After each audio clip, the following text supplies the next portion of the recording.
attempt to reach and deal with some rather buggy looking guys.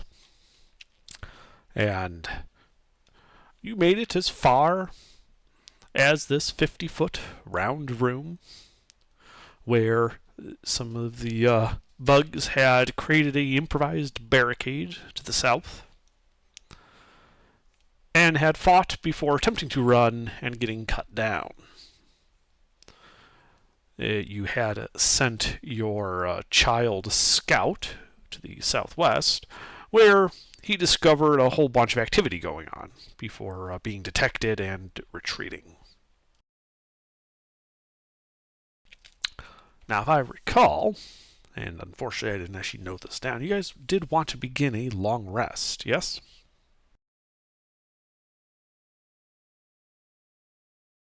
Yes.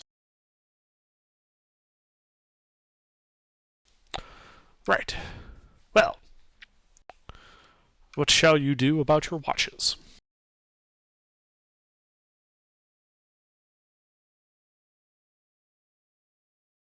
What we'll do is, I'll type it up.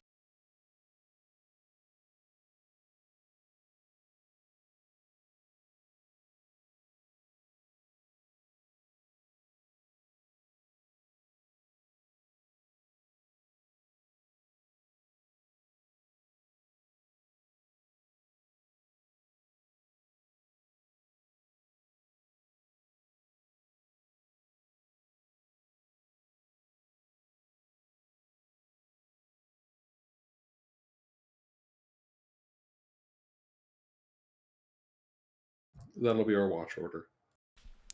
Very well.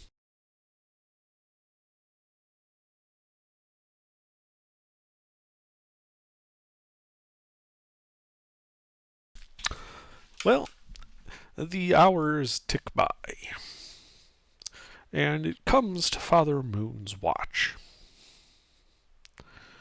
And Father Moon, with your passive perception, about 15 minutes into your watch, you do see to the south a set of small insectoid eyes peering at your group's camp from around the corner to the south. It is very obviously trying to remain unhidden, but it was unsuccessful at it. Okay. First of all, I think it's kind of bad that you're picking on the holy man there, DM, but I'm going to let that slide. Oh, don't you worry. It won't be just you tonight. Look out, Under. He'll excommunicate you. You're the holy man, the only religious one in the group. I'm going to let that slide. Okay. No. It's alright, if he excommunicates me, I'll excommunicate him. Religious people have been persecuted for years. I'm not going to say nothing about it. Okay, well, I'm going to be as quiet as I can, and I'm going to wake up Duodecius. But as I rouse him, I'm going to cover his mouth and point to where the bugs are, where I saw them. I'm trying to be as quiet as I can, even though I am a 6-foot-tall suit armor. Sure. So go with that what you will. Commit insecticide. Well, Father Moon, why don't you go ahead and give me a stealth check as you do so? Okay.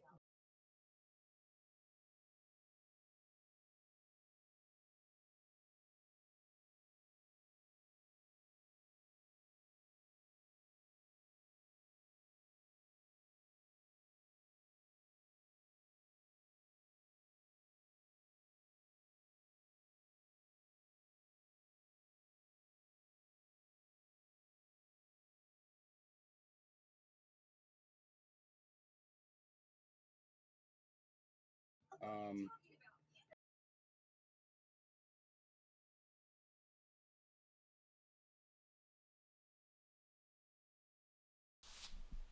Having a problem there? I rolled it, but it ain't posting. I haven't seen you roll in the D&D chat. Are you in the right channel? Oh no, I'm not in the right channel.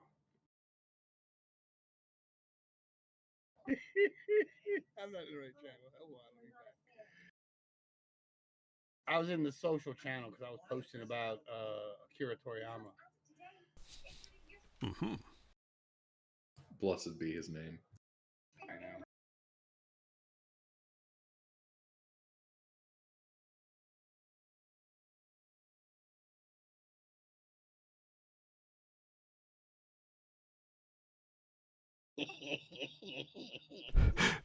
Yeah, so you kind of stumble over to where Duodecius is, making a bit of noise. Grumbles of some of the Tell him to be people sleeping. quiet. I still tell him to be quiet. You know, like I didn't just wake up the whole camp walking over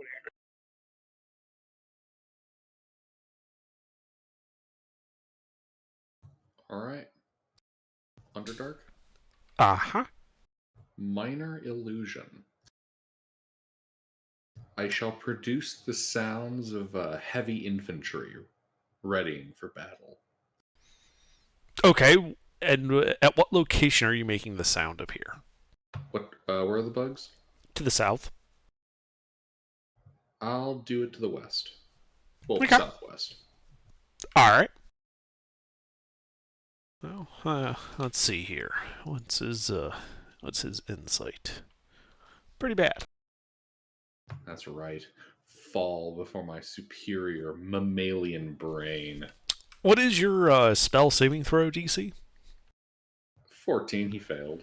Yeah, so yeah, you see him duck back around the corner, disappearing from sight.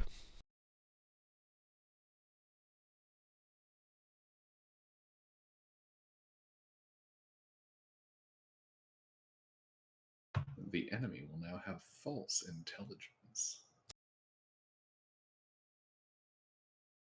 So we killing bugs. We will be.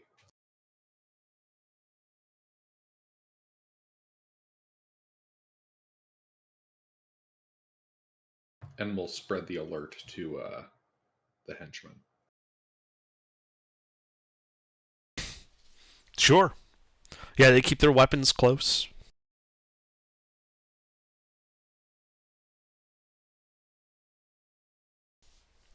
Do you do anything else?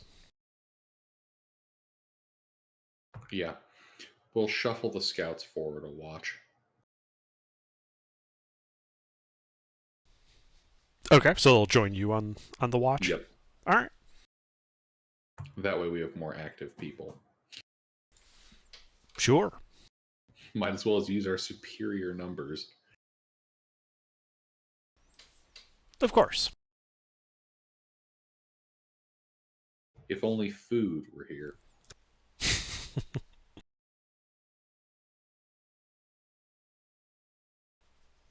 Okay. So you make your scheduling adjustments. Are you staying up on this watch with Father Moon, or are you going back to sleep? Going back to sleep. All right. Another 20 minutes pass or so. And that's when, Father Moon, you see a couple of bugs, humanoid in shape, carrying long, serrated, almost glaive-like stone weaponry, come charging into the room, with the little guy right behind them, wielding a crossbow. You guys should roll initiative.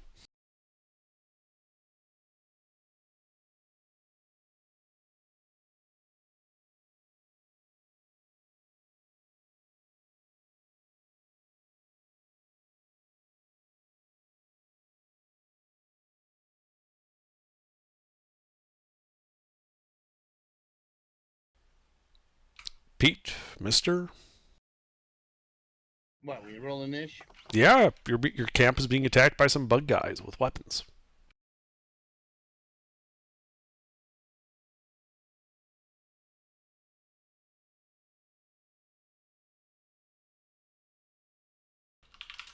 And is someone going to roll for your mooks, or are you just not going to have them do anything in this combat? Oh, I'm sorry. I thought that went on our turns. Alright, good to know. One moment. Oh, the I'll champion. take care of it. Okay. Well, no, you guys have 4 bandits and 4 scouts. Wait, I thought we had more than that. They died. You lost 2 of the You originally had 6 when you came down here, but you lost 2 of the bandits in the fight to take this room.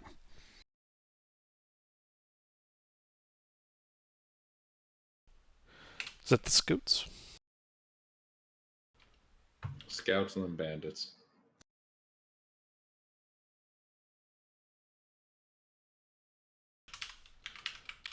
Alrighty. Well, Father Moon, what do you do?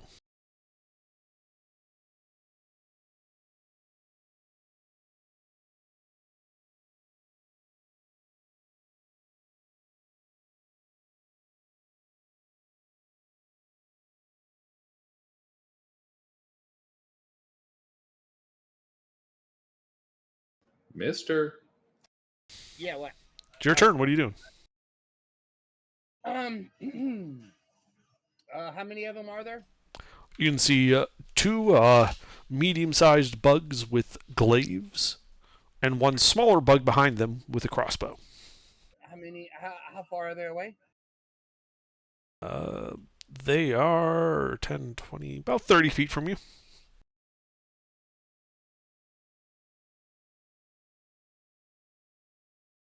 Okay, then what I'm gonna do is I am going to Did we finish our long rest? No, you're in the middle of it. Oh, goody. Well then I'm going to cast bless on the party because there's only like on the actual party, not on Duodecius, myself, you know, Pete or Food or whatever his name is, and then I'm going to move into. No, I can't do that because that's an action. Casting Bless is an action, yes. Yeah. Okay. Then what I'm gonna do Hey, is no. cast Shield of Faith on myself, and I'm gonna walk up and hit one of the bugs with the glaive. So you're not casting Bless. No. Alright. I'm in combat. Alright, you cast Shield of Faith on yourself and charge into the fray. Go ahead and roll to hit.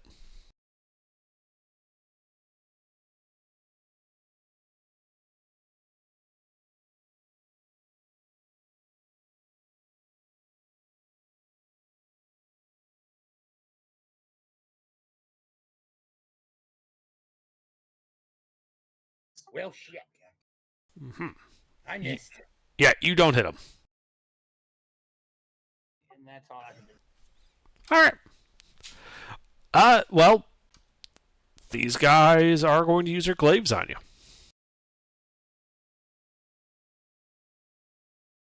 Let's see. They each get 2 attack.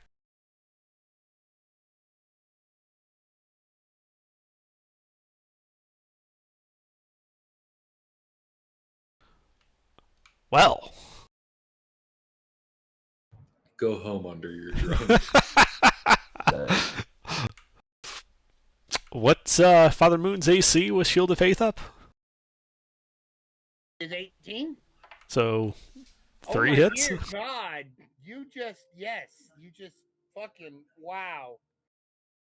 I believe Father Moon is dead.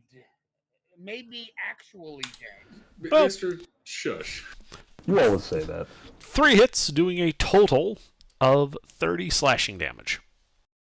Okay, I am unconscious. Okay. Let's see, and then the little guy with the crossbow. Actually, under. Mhm.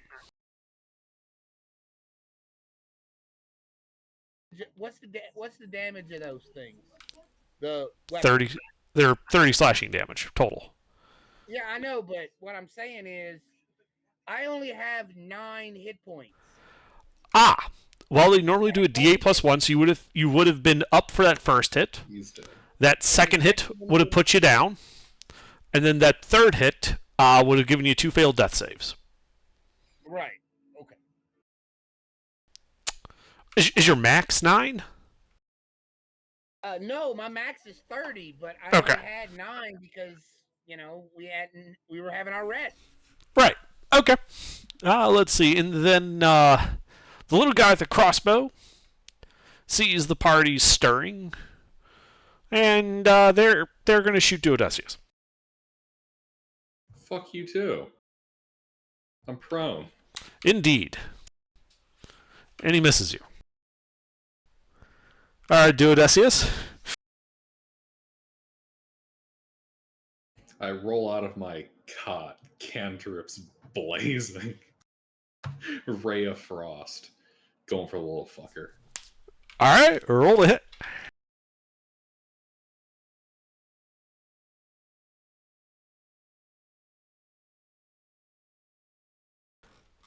That hits him. 7 points of cold damage, and his movement speed is reduced by 10 feet. Okay. Anything else? Nope. All right, bandits. All right. The bandits. I can stand- handle them now. Oh, you want to do them? Yep. All right. The bandits would all have to spend half their movement standing up. Yes. And sorry, how many of these?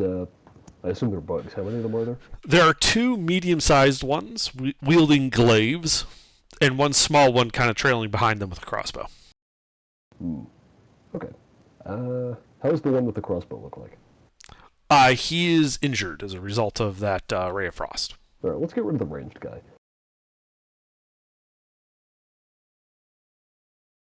They're all going to make ranged attacks regardless. I'll just roll damage until I either kill it or something. I don't know. Okay, well, roll to hit for their attacks.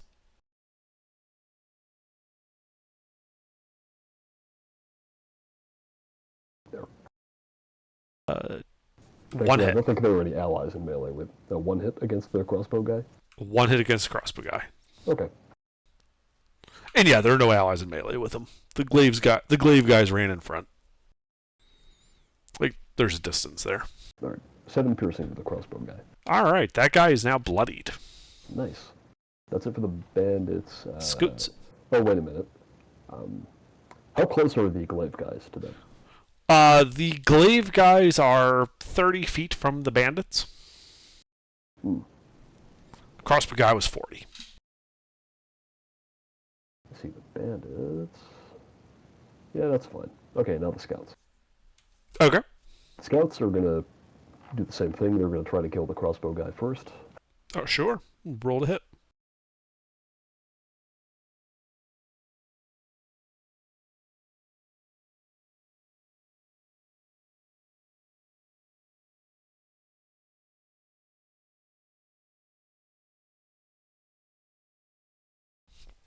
That's a little 3 bit. hits. Okay. I guess I'll do them in descending order, so we'll use the crit on the crossbow guy.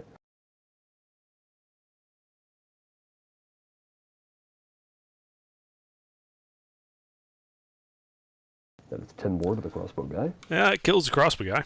Okay, and then I've got, what, 2 hits remaining? Yes. Against the glaive guys? If you like, sure. Yep, I don't see anything else. So, Oh, I mean, you could target Father Moon or Duodecius. nah, I'm good. Okay. 13 into 1 glaive guy. All right. Yeah, that glaive guy is injured as a result of those 2 bow hits. Okay. And is there anywhere they can back up to? No, Away from- not No? really. Like, they could go north, but they wouldn't. They'd be kind of going sideways. They would, however, end up further away from these guys in the end. Yeah, they can do that. Yeah, Alright. we'll go there 30 feet north. All right, yeah, that puts them at the northern entrance. They are now 60 feet from the glaive guys. Alright. That's it. All right, Borscht. Alright. As for me, I'm going to run into melee with one of the glaive guys. How much movement speed do you have? Right. I only have 30, so I need to spend 15 getting up, and they're 30 feet away from me? Correct. Well, that's annoying. Fortunately, I think I have some spears. Let me see here. Yes. We'll do that instead.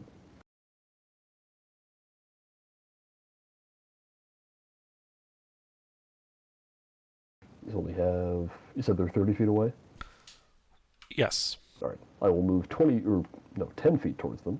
to get them within range, because this is only a 20-foot spear. Mm-hmm. Do I hit with a 14? No. Alright, well, that's what I got. All right. As you chuck your spear at them. I see this ongoing theme continues. Father Moon. Death save. Oh shit, I forgot about him. Oh well. It's okay. Let's hope he doesn't die. Whew. Well, I have advantage on death saves. That's okay. Yeah. 1 success and 2 failures. Unless they hit me, unless they purposely hit me while I'm on the ground, which I don't see them doing because Under doesn't play like that.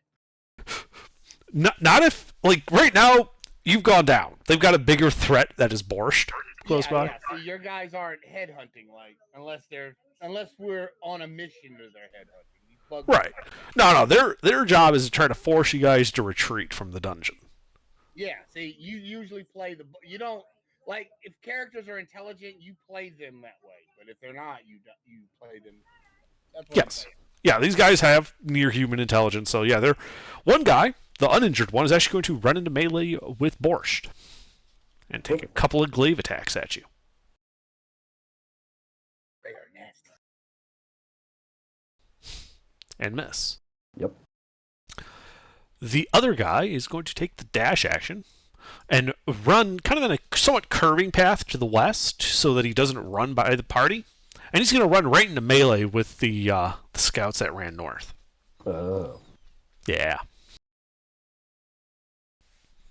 But he can't attack. Do it, Esius. The one that just ran towards the scouts, Ray of Frost. Roll to hit. That's also the one that got shot with the arrows. Mm. He might be a little pissed at them, and that hits. Nice. 4 cold, movement speed reduced by 10. Indeed. He is now bloodied. Anything else? Nope. All right. Banditos. Okay. So, I don't care if they shoot me, so the bandits are all going to go for the healthy glaive guy Sure. that I'm fighting. They're charging into melee, or... Nope, they're using their crossbows, because that is the best thing that they have. Sure. They do more damage that way. With 1 hit, I think. 1 hit, yes. That is 7 damage against the glaive guy. Indeed. And they're not going to do anything else or go anywhere else. And now the scouts. Yes. And yeah, this guy ran into melee with that group of 4 of them. That will, I think... Let's see. Yeah, similar to the bandits, though ranged weapons are better. But is he in melee with all 4 of them? Yes. Yeah, okay. They're just going to have to stab him.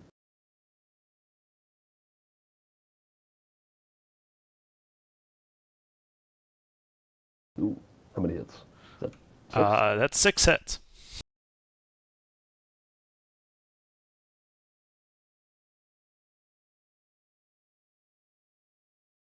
What the hell's their short sword against that? 34 stabbing damage to that glaive guy. Yeah, they end up stabbing him to death. Good. That's it for them. Yep. Anything else? Nope. All right, Borscht, your turn. I'm going to try to punch this guy. Roll to hit. Oh well. I may as well just start hiding whenever we get into a fight. I think it's now we're on 2 sessions of Borscht never succeeding on an attack roll, or an attack roll. I swear, Borscht, you're doing something very important. Yeah, well, Borscht isn't doing Eating anything all of important, the but, failures. yeah, I guess. All right. Anything else from you, Borscht? Nope, that's it. Father Moon, death save. Oh wait, I forgot to do it again. Fuck. It's a brave thing you're doing, Borscht. The brave thing to do would have been to fucking pick up Moon, but I keep forgetting. You gotta make more of a deal out of your unconsciousness. He's unconscious. How is he supposed to do that? I mean, as a player. Oh well, he's okay. All right, 2 and 2. Bug guys. Mm-hmm. I think it's just Bug Guy now. It is just Bug Guy. In melee with Borscht. The scouts will stab that guy to death. So, let's see. Father Moon is unconscious. Borscht isn't a threat. So he's going to run towards Duodecius, which will provoke an attack of opportunity from you, Borscht. Borscht isn't a Grab threat, him. he says. Yeah, may as well grab him. Okay. Which for him is... Don't fuck up. Well, I need to roll at least a 10 with advantage. Alright, you grab him. Okay. He's not going anywhere. Yeah, no, he isn't. So he's just going to hit you with his glaive then. Sure. Because, it doesn't cost him anything. Yeah, those both hit. Alright, for a total of 10 points of slashing damage. The 16 does not hit. Is this a D8 plus 1? It is. So, Okay. 5 points of slashing damage.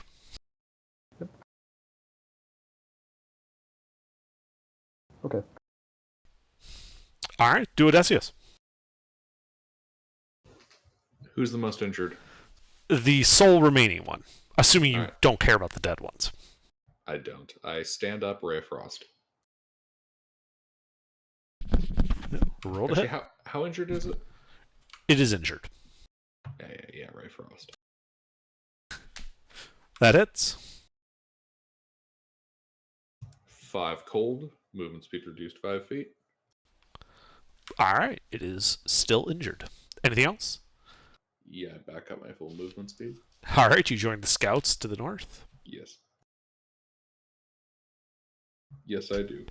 As you realize it was trying to run towards you because you were shooting stuff. Well, now it can get firing aligned if it gets out of his hands and tries to come at us. Alright, bandits.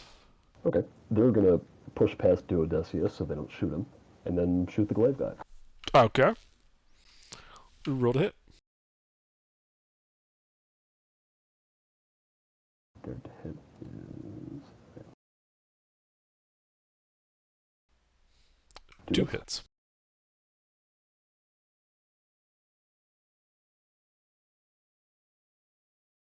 .12 piercing to the glaive guy. Okay. Yeah, he's now bloodied. Alright, and now the scouts. Uh-huh.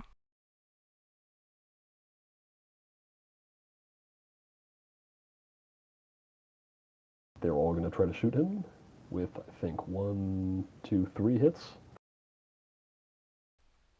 4 hits. Oh, the 15 hits? 15 hits. Ah, that's the AC then.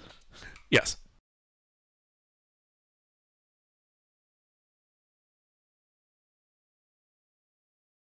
For 26 to the glaive guy. Yeah, as he gets pierced several times, collapsing to the ground. A pile of chitin and ichor. Alright. Anything else on the scout's turn? Not on the scout's turn, no. Borscht. I go and pick up Father Moon with 1 point of lay on hands. Excellent. So, Father Moon, you wake up with 1 hit point and a level of exhaustion. And you guys are out of initiative. I forgot to ask, are we still level 3? Yeah. Okay.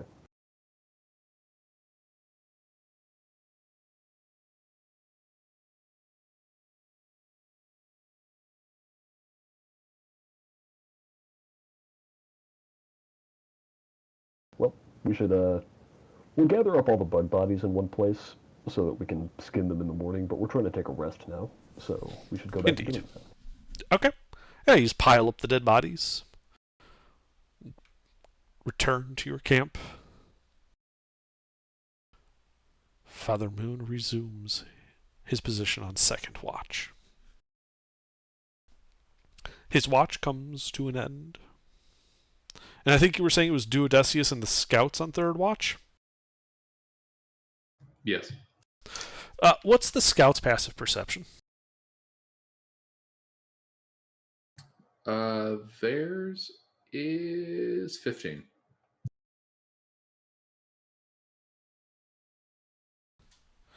Okay.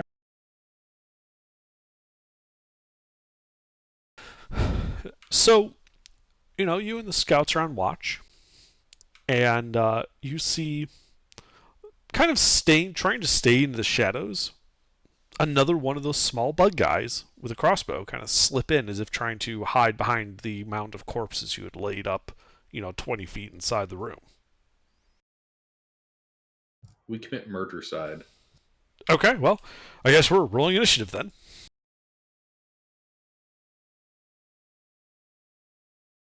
I think we should. Oh God. Yeah, Moon, you should go hide. Yes, I think I'm gonna. I can't. Oh. So that is the scouts. Oh, here, will you roll for the bandits? I think that scout bug's about to get murked. Is it Very only one? possibly. We must be taking a long rest, like, right next to their hive or something. Yeah, they're using SCVs to scout us.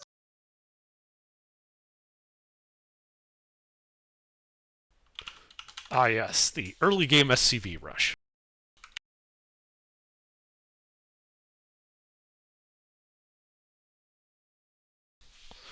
They've come to steal your minerals. You must construct additional pylons. All right, well, yeah, Duodecius, you and the scouts see this guy just kind of dive behind the pile of dead bugs over there as if trying to remain hidden. He wasn't very effective at it, though. All right. Well, scouts shoot arrows. Okay.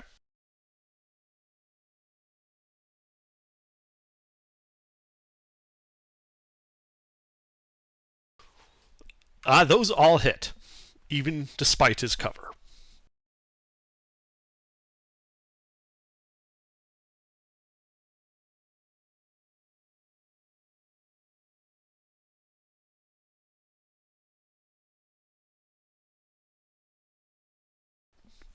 And he is looking to be near death. All right. Anything else? Nope. Okay.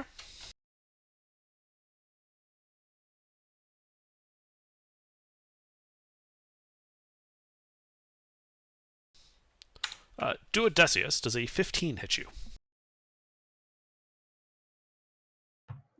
Yes. Okay.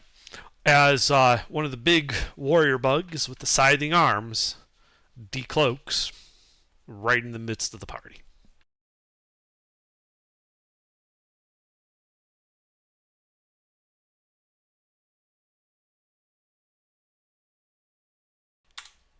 Oops.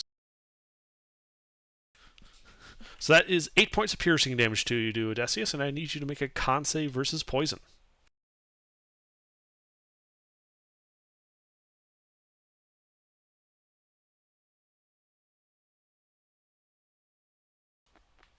Okay, good. You are not paralyzed. And then it's going to use its scything claws on you. It can fucking choke and die and fail. 18. There was a point when shit talking used to actually get the dice to not fuck me. Another fucking me instead. 9 points of slashing damage. Very, very fucked up. He is going to use his bite to an attempt to grapple you.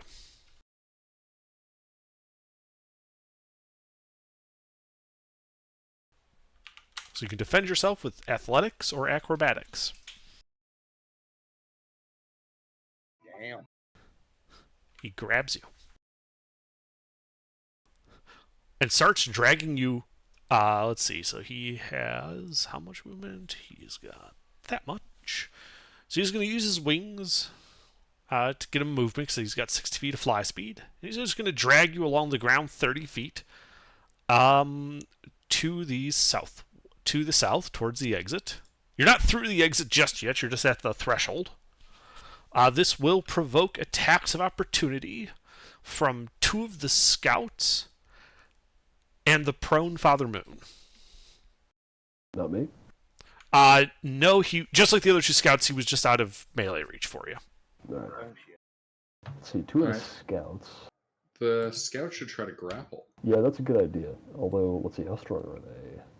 Oh, they're they're fucking terrible, but they can go for it. Okay, well, first scout.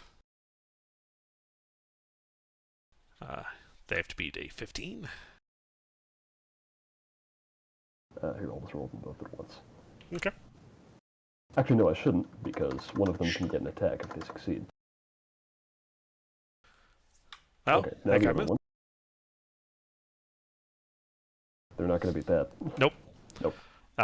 He's also, as he's moving away, leaving the range of Father Moon. So, Father Moon, you can make an attack of opportunity while prone. You're just at disadvantage. You're not Hey. disadvantaged if you grapple.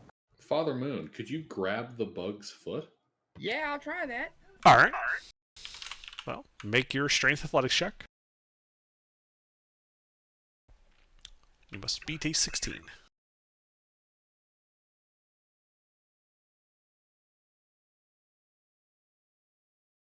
Don't fuck up.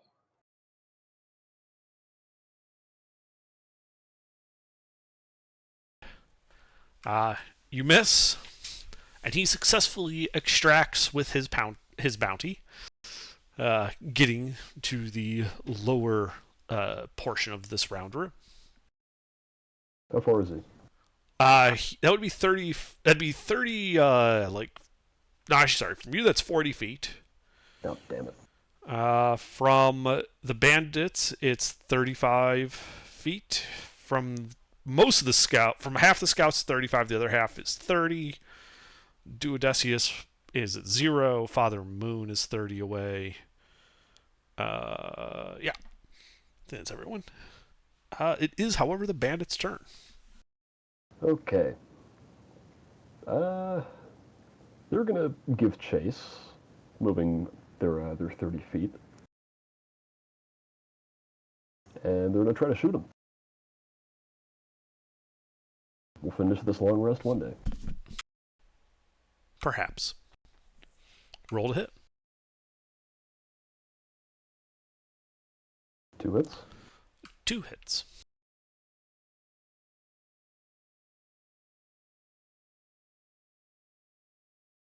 Five piercing damage. Okay. And then it's Duodecius' turn. All right. Duodecius. You have been grappled by this bug, and it's dragged you across the floor 30 feet away from your camp. I swear to God, Dicebot, don't fuck me now. I tell it the ha-ha funny joke. All right. Wisdom save. Fucking fail, finally. Come on, man. Nope.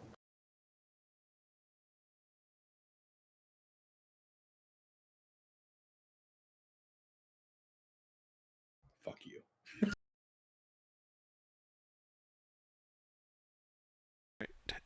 Anything else? No. Borscht. Okay. Now, I have my lasso. I haven't used it yet. Okay.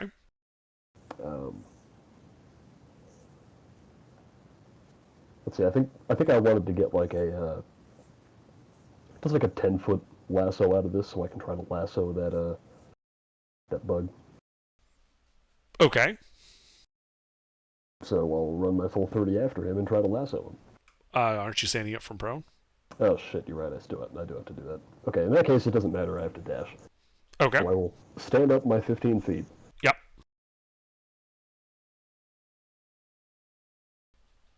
And are you dashing into melee or dashing to be 10 feet away? No, I'll dash into melee, Okay. and that's it. Okay. Father Moon. Well, I'm gonna stand up first. Uh-huh. Where's the people from me? So, to the southern entrance, 30 feet away, is this big bug that's got Duodecius. About 20 feet away to the southwest, hiding behind the pile of dead bugs, is the bloodied small bug. Unfortunately, Duodecius is the only priority now, so. How far is he from me? 30 feet. 30 feet. Well,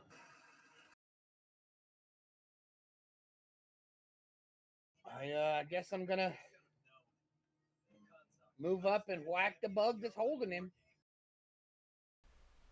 Well, you spend 15 feet of your movement standing up. Oh, yeah. Well, then in that case, I am going to activate my channel divinity, my Twilight Sanctuary, Okay. and I'm going to move 15 feet forward so that it encompasses Duodecius And Borscht. Yes. and Borscht. Yes. You can do that. No problem. Anything else? No, that's it. All right.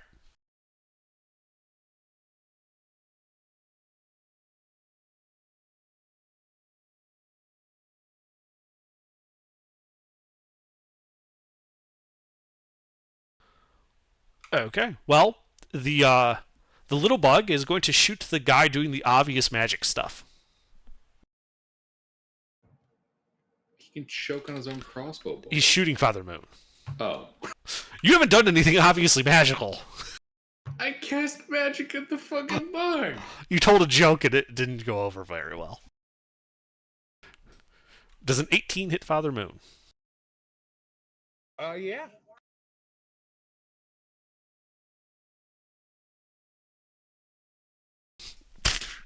9 points piercing damage.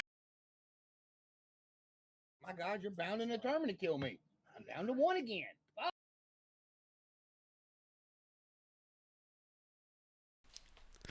All right, but that is all the scout bug can do. Scout humans. Okay. Where is the scout bug? Like 25 feet from the scout, hiding behind the pile of bug corpses you guys made after the first fight. Ow. How far would they have to go to ignore his cover? Let's see. He's over there.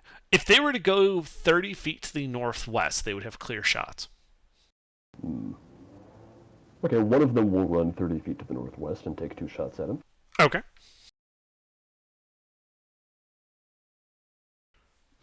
They both hit.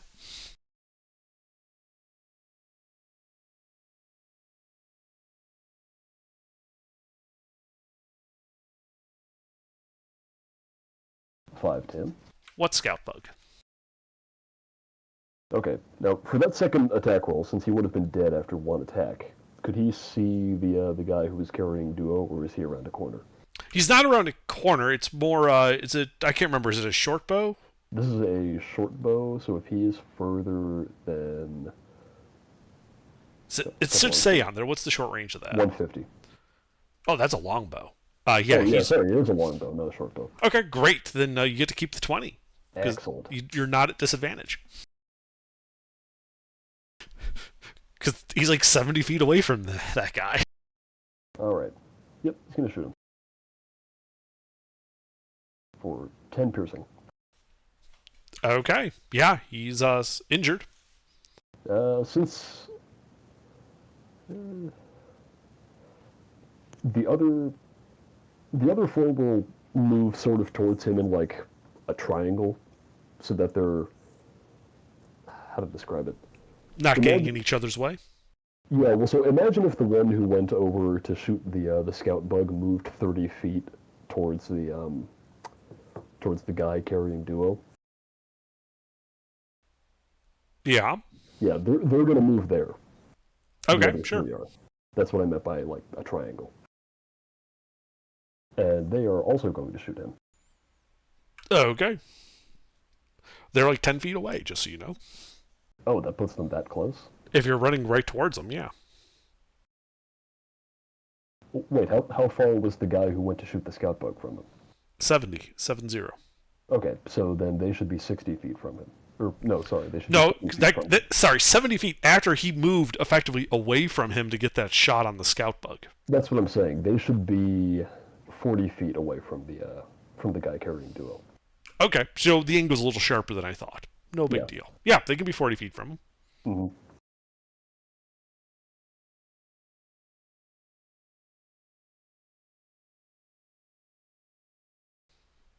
That is 5 hits. 1, 2, 3, 4, yeah.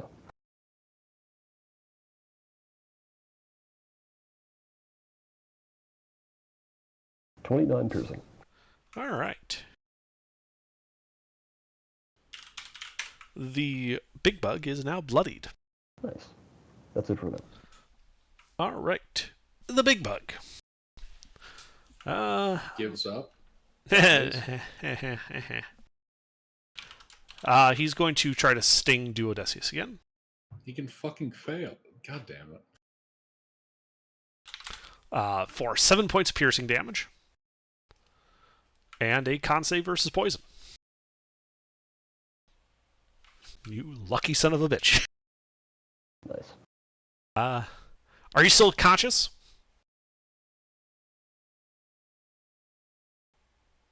I'm checking that part. Barely. Okay, he bites you. He can fucking fail. No. Dealing an additional 8 points of piercing damage. Now I'm unconscious. Alright. He's going to use his remaining attack to side at the Borscht, who is, I believe you said you ran him. No, wait, you're 10 feet away. He can't No, do that. I ran into melee. You ran to melee? Oh, yeah, that's right. Yeah, your lasso's 10 feet. Yes, he's going to side But I out had at to you. get up first. He can sure do that. That hits. For 12 points of slashing damage. Mm-hmm. He is then going to retreat away, provoking an attack of opportunity. All right. I'm going to use that to try and grapple him. Okay.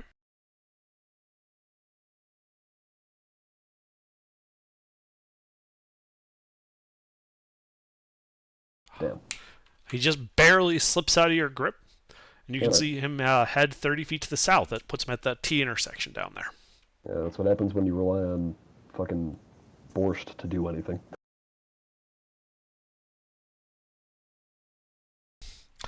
All right. Bandits. All right. The bandits were... they'll move up 30 feet. Can they still see him? If they, do that? If they move 30 feet, they'll be able to see him 30 feet away from them. Okay, they take their shots. Okay. We rolled a hit.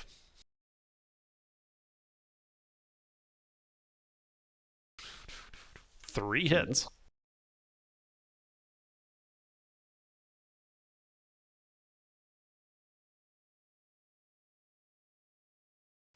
Okay. All right. This guy's looking to be near death. All right, that's all they do.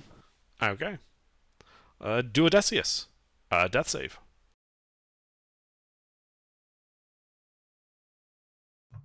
Cast nat 20? Not today. I can hope. All right. Borscht. Okay. How far did he run? 30 feet? 30 feet. Okay. Against my better judgment, I'm going to attempt to attack him. Okay. You run into melee and attack him.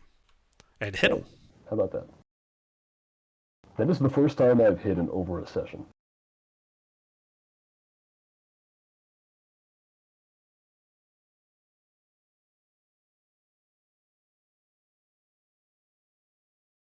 For 11 bludgeoning. Yeah, as you wallop him to death. Nice. Dropping the unconscious duo at your feet. Now let's see, is there anything I can do to him as a bonus action?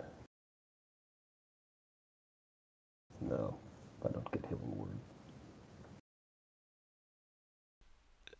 Anything else?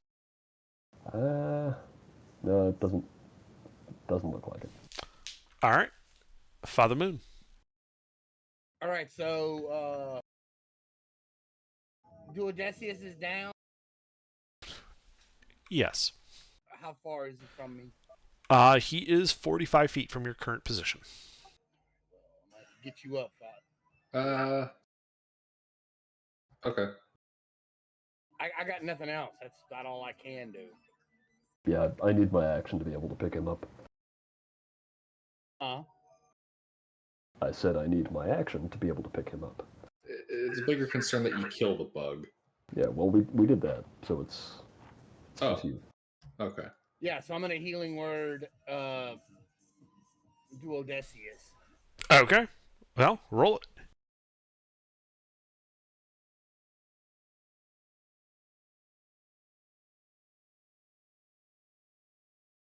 $7 points.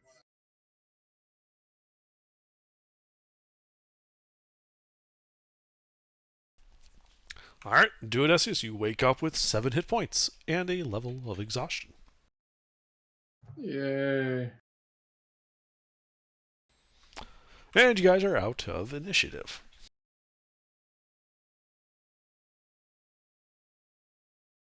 All right, back to bed for the second time today. Okay, you guys file back to your camp, Tossing the corpses in the hole. tossing Well, the we've got- corpses in the hole. Yeah, well, it's not a hole, but we've got a pile. Filthy bug monsters.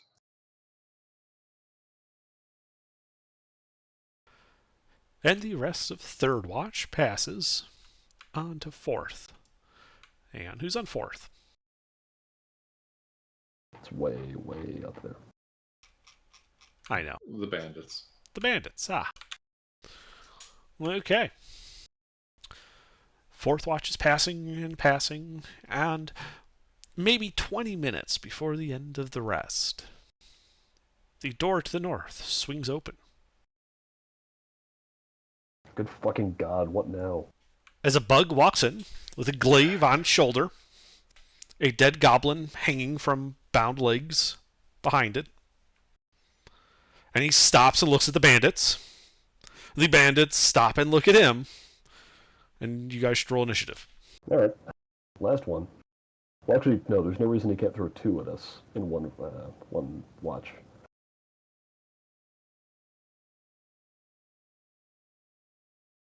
Let's see, there... Oh, yeah.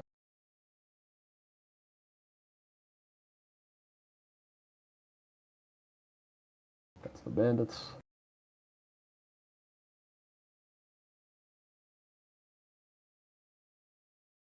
The scouts. And Borst. All right. Father Moon, you going to roll initiative? For the bug that just walked in the room with the dead goblin over its shoulder?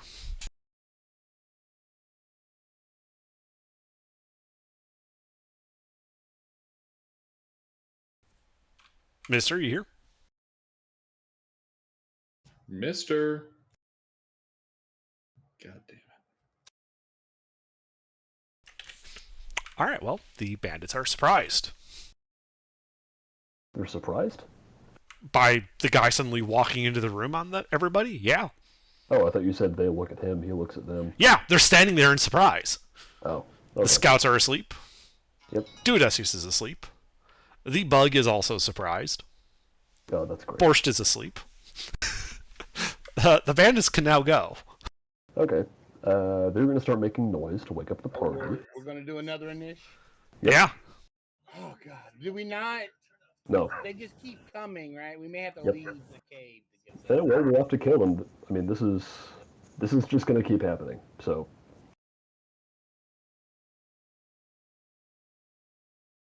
We're running low on resources, though. yeah, well, this is turning into a war that will be fought in inches. So that's just going to be how it is. Quarter inches. The graph paper's quarter inches. Anyway, so yeah, the bands make noise. No Wake up problem. the party. Wake everybody up. And then they're going to shoot them. Yeah, roll a hit.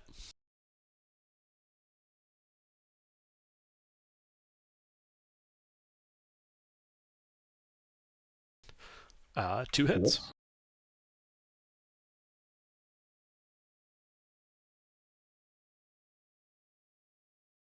Okay, 11 piercing.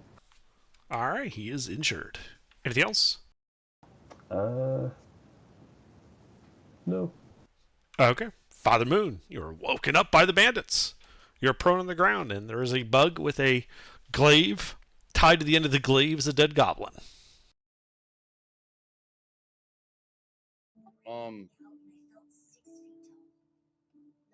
Okay. He is 30 feet to the north of you. What do you do on your turn? I get up, I suppose. And I drink a healing potion. That's all I can do. I don't have any spell slots. I don't have any. I have 1 hit point. So I'm gonna drink a heal potion. Okay. Anything else? See, let me see what my cantrips are if I can use anything.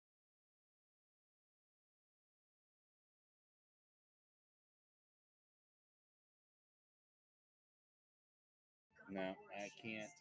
I ain't got nothing. I have nothing I can do. All right. Scouts. They're going to shoot him. Are you going to stand up first? Yeah, well, it doesn't matter, but yeah. Longbows, it does matter. Why only with longbows? Well, it's only crossbows that don't care about being prone, because you're basically shooting them like a gun. Bows are actually pretty awkward to shoot while prone. No. Yeah, they were just going to go sideways and Skyrim it. All right, they all stand up. Yeah. 4 hits. 2, 4. Yep. Oh, sorry, no, 3 Yeah. hits. That's a 13. 3 hits. Almost had you. Almost, yes. You almost bamboozled me, but not today. And he is 17. bloodied. All right. Anything else for the scouts? Nope. Duo Decius. Alrighty. I get up. Uh-huh. I cast Ray of Frost. Aha. Well, roll to hit. You missed. Alrighty.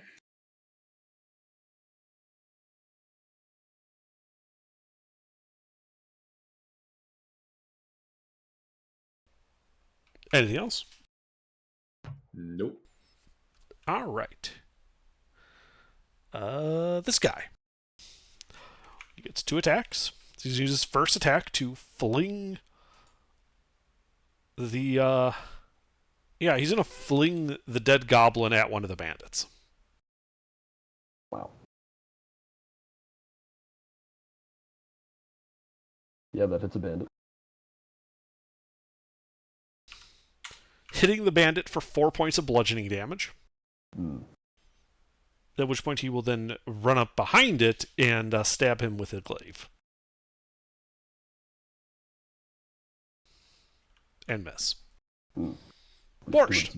Some Artorias shit. Well, since he ran up, how far away is he now? Is he in melee? He's in melee with the bandits. He is 15 or 10 feet from you. Okay. I stand up, walk over to him, and punch him. Roll to hit.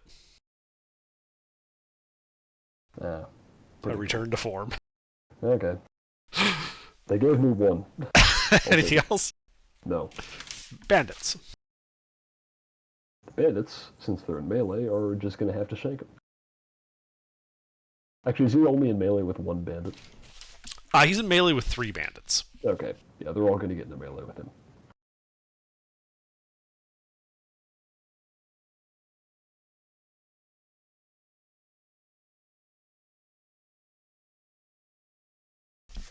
For 2 hits.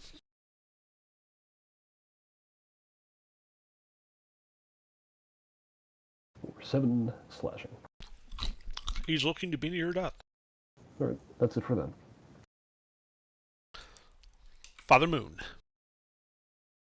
Yes, it's a big bug still there. Yes. Well, distance from me, 10 feet. 10 feet. Well, let me go up and introduce myself. I have no other options. As you will.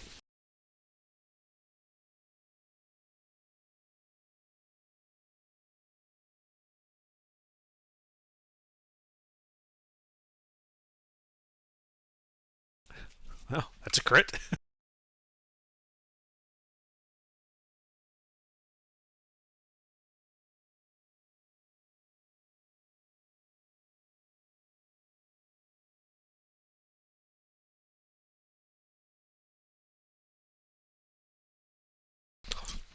What weapon are you using? Great axe.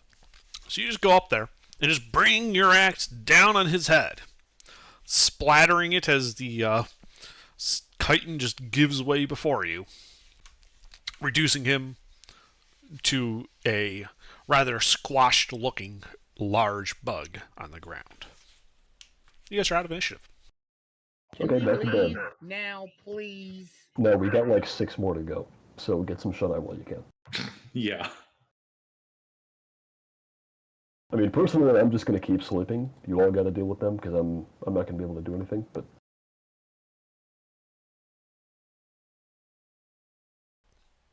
So you guys going back to sleep, or Yeah, we're going back to sleep for the... Well, fourth time? yeah. All right. The remaining 20 minutes of the long rest pass without incident. You have all completed a single long rest. All right.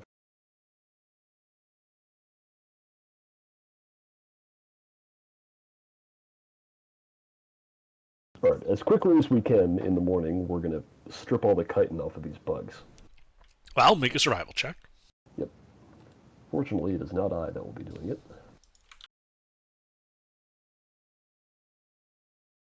However, I will be helping.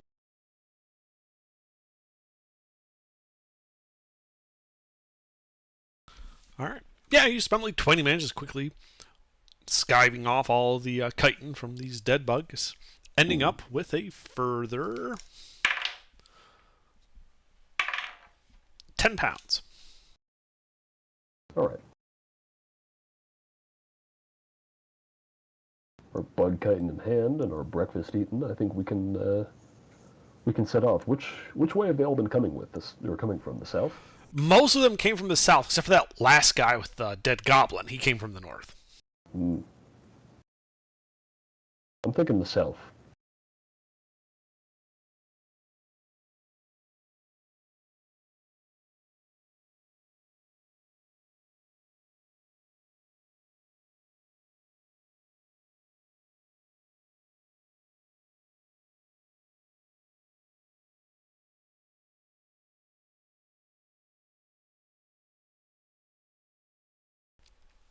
Okay, are you leading them?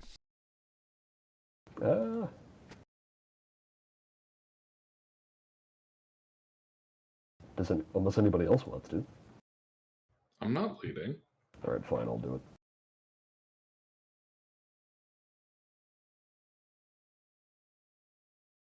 Yeah, I guess I'm leading. Okay. So you go the 30 feet to the southern end of the room. 10-foot wide hall leading south. Eventually, another 30 feet gets you to that T intersection. 30 feet to the east, you can see a closed wooden door. 20 feet to the south, the corridor turns to the west.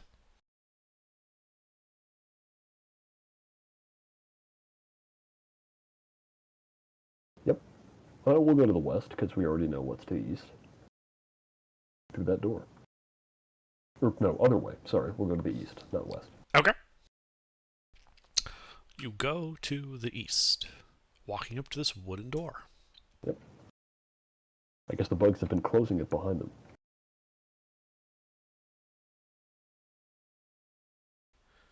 Indeed.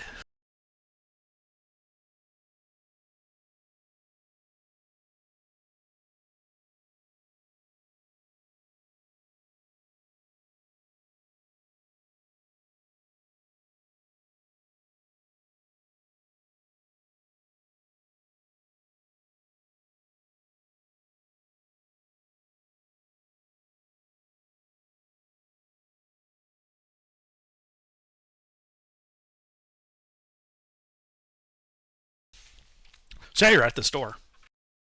Yeah, I open it. Okay. I didn't hear that part. Okay.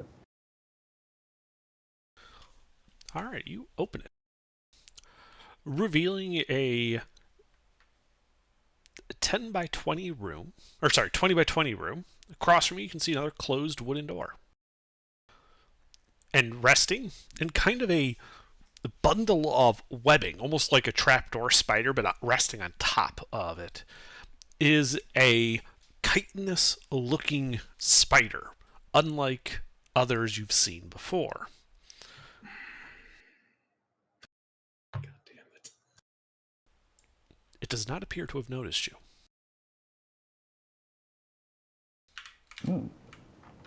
Well, since it doesn't Bathroom. notice me...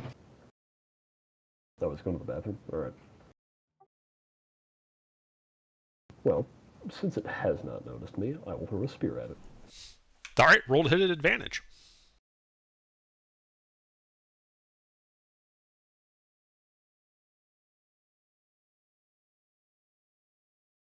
Ah. Yeah, it bounces off the chitin around it.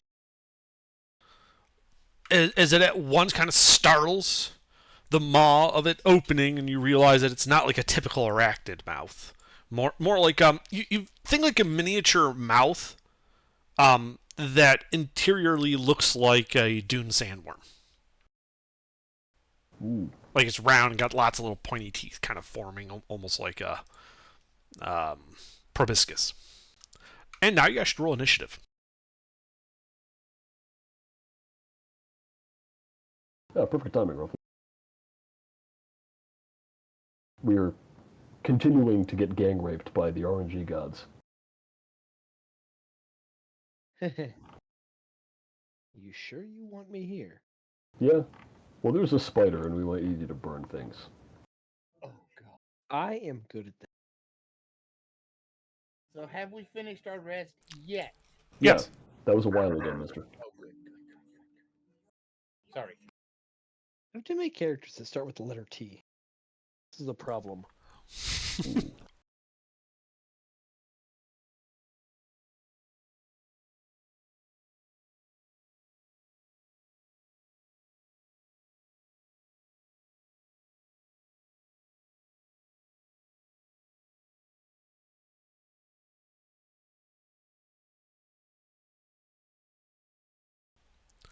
Anyone else rolling initiative, or is it just going to be Borscht and the bug? Oh, right, the scouts.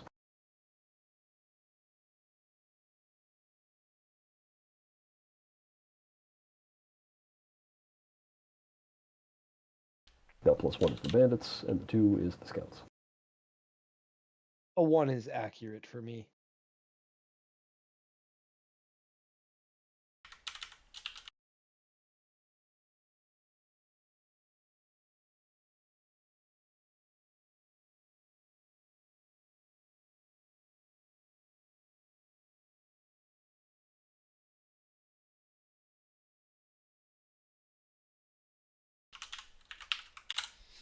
All right. Well, the spider is surprised.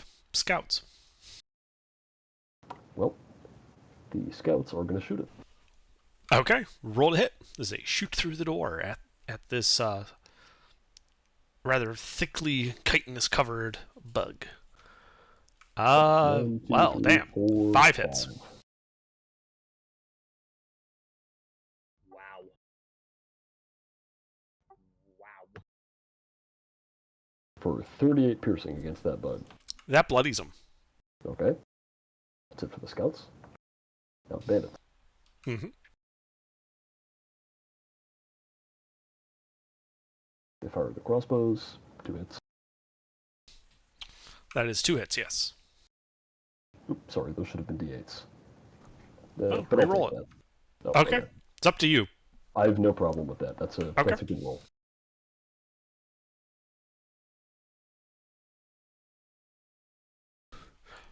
Alrighty. Father Moon. All right. There's only one bug and it's bloody, right? Yes. Well, let me go up and say hello. Are we in combat? You are. Yep, we're fighting the spider.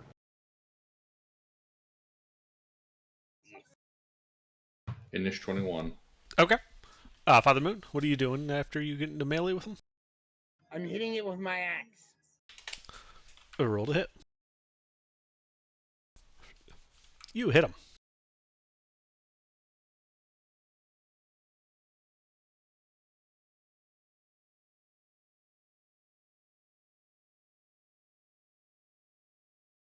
All right. Yeah, he's starting to look near death as some of his ichor splashes on you, and I need you to make a Constitution saving throw.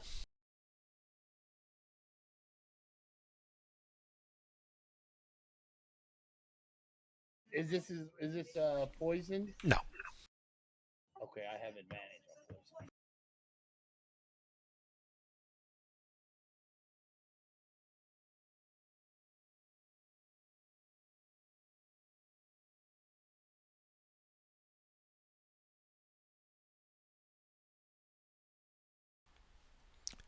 You pass, and nothing happens. Yay! Barely passed that shit. Indeed. Anything else? No, that's wait.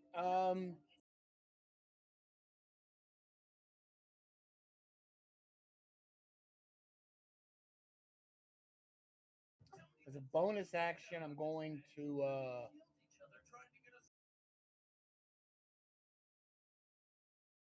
no, I'm good. I'm just gonna finish. I'm done. Yeah, I'm good. Okay. Twidget. How far away am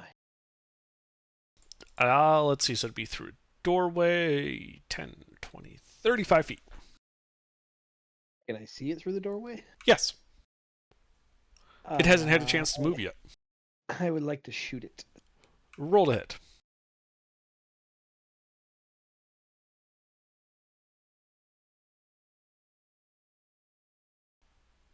Yeah, and it's him.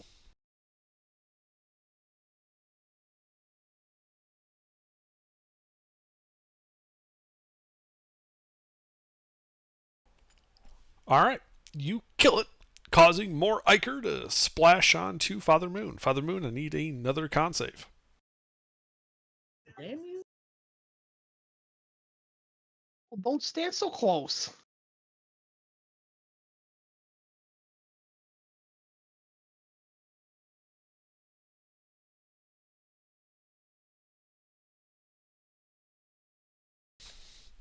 All right. Yeah, you resist it as the spider dies, and you guys are out of initiative. All right. By the way, Twidget, this is post long rest. Oh, that would be very beneficial.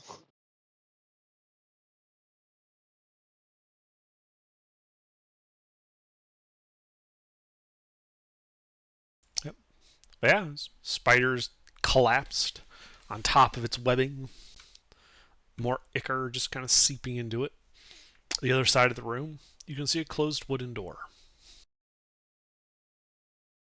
Well, if we're gonna keep going, we gotta go that way. Does our scout kid want to lead so that I can get up and go get a snack? Me? Yeah, you. I'm giving you an important job. Widget stands at attention. Yes, sir. How much, sir? What do you mean, how much? I don't know what the job is. What am I doing? Oh, you're gonna go open that door and we're gonna walk behind you. Okay. Twidget goes to the door and checks it out. Yeah, we all form into our JRPG party line, except I think there's 1, 2, 3, 11 of us behind Twidget, all in a line. So we're just fucking snaking along. It's like that picture from Mount Everest. Yeah. All right. Well, Twidget, as you walk over to that door, the ground kind of squishing beneath your boots, go ahead and make an investigation check.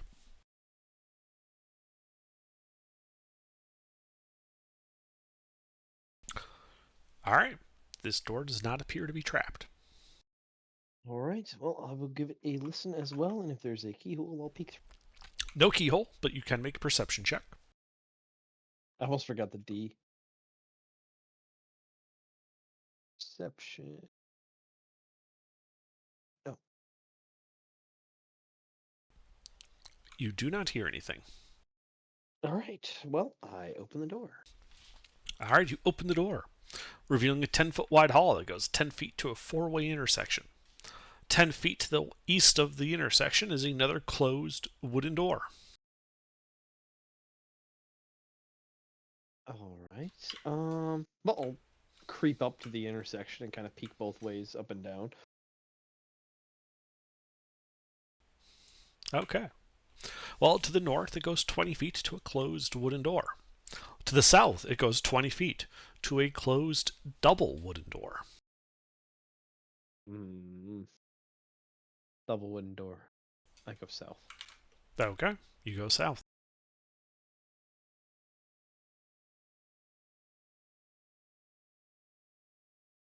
right. Nothing apprehends me from getting to the door. Nothing happens as you approach the door.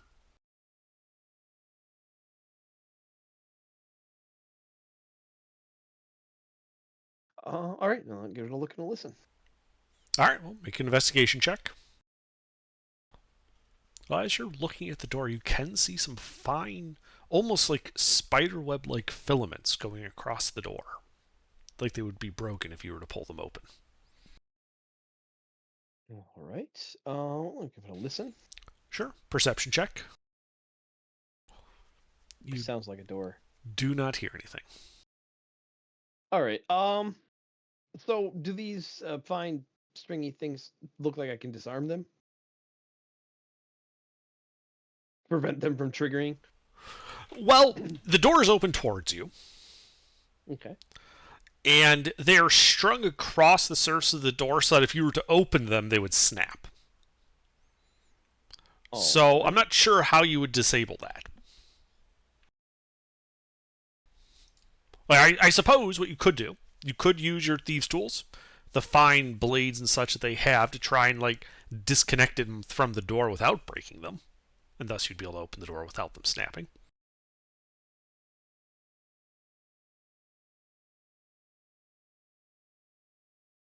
Okay. You said the door swings towards me. Yes.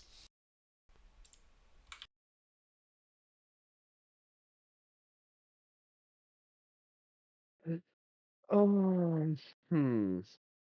Is it just like a normal like lift up to open latch, or It's just a pair of handles. Oh, okay, I got you. All right. Well, I will tie a rope to each handle, and then go back to the cross intersection and let Borscht and Duodecius system know. There's a bunch of strings on the other side of the door that I don't know what they do, but I can't disarm them. So They're on this side of the door. Oh, Like I said, you could use your I- thieves' tools kit to try and take them off without setting them off. then I will do that. Sorry, I totally thought they were on the other side of the door. Well, go ahead and make a thieves' tools check then. The Totally thread snap. confident that worked. Like you start trying to pry it off, and the thread just kind of gives way, like it was made of almost nothing.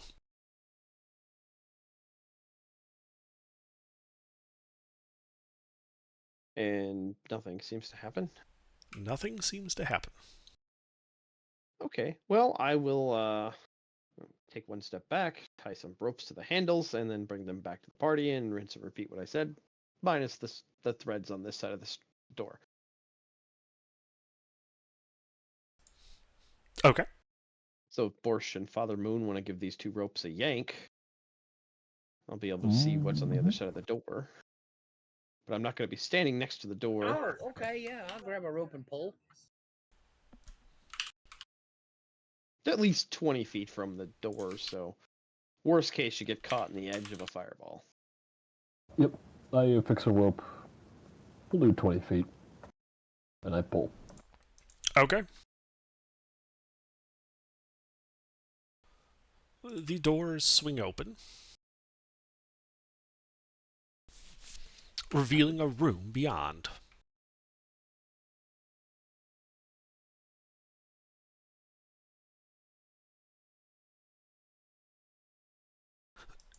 Let's see. You guys have 60 feet of dark vision? I have 120. I have 40 feet of light vision. I have 300.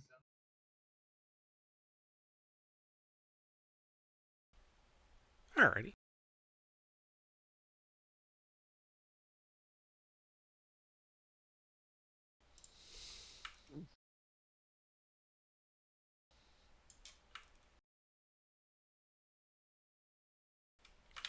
So you see a room beyond that looks to go, that past the doors goes 3, 6, 9, 100 feet to an angled wall. And at the back of the wall there, you can see 3 bug-like humanoids, 2 of which seem to be standing there with bows, While they're in their hands, they aren't like drawn or anything. Like they're not drawn back. But they do have arrows knocked. The other bug is sitting, floating in the air, at the apex of the wall. A glaive kind of just held up in front of it, and an otherworldly sheen to his chitin. Hmm. He looks a bit like Magic. this. Magic bug. Oh, it's a Hindu bug. Insectoids in the monk Art of bug. Zen. Right. Okay. Well, I'd like to start sneaking in the room to get a closer angle on the floaty bug. Is that Okay. a pillar? Yeah, you start approaching behind that pillar. Go ahead and make a stealth check. Did Twidget bring his buckets today? We will find out in a moment. Okay. So you feel pretty stealthy as you walk into this large, cavernous room. And you realize that it looks to be almost shaped like an hourglass. All right. Well, I'll just be able to get behind the pillar just fine. Then I can look back at the party and telepathic communicate back to Odysseus and let him know the rough layout of the room. One moment.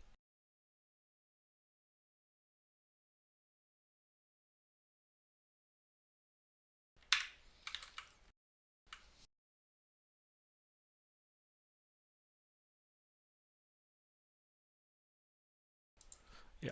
So, here's the layout of the room. And as you get to that pillar, communicating telepathically with Duodecius, you hear another voice in your head.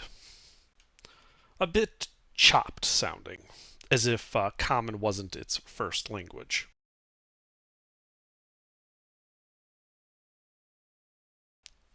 Does it sound like it's critiquing my cooking? No, I just realized I forgot to give this guy a name, and he would actually have a name. One moment. The Bob the bug. Bob the Bug. Bob the Bug. Can he bug it? Underdark's like, this bug has a name. I'm thinking, I don't care. It's a bug. Insecticilus. Oh, these chips, I don't know what brand they are, but they're like Doritos with less like flavor on them. Alright. They're so good. So you hear a voice in your head, Twidget, and it says, "And thus you have come to this, my chambers, to see me, Iji. Come, friends. There is no need for violence in this place."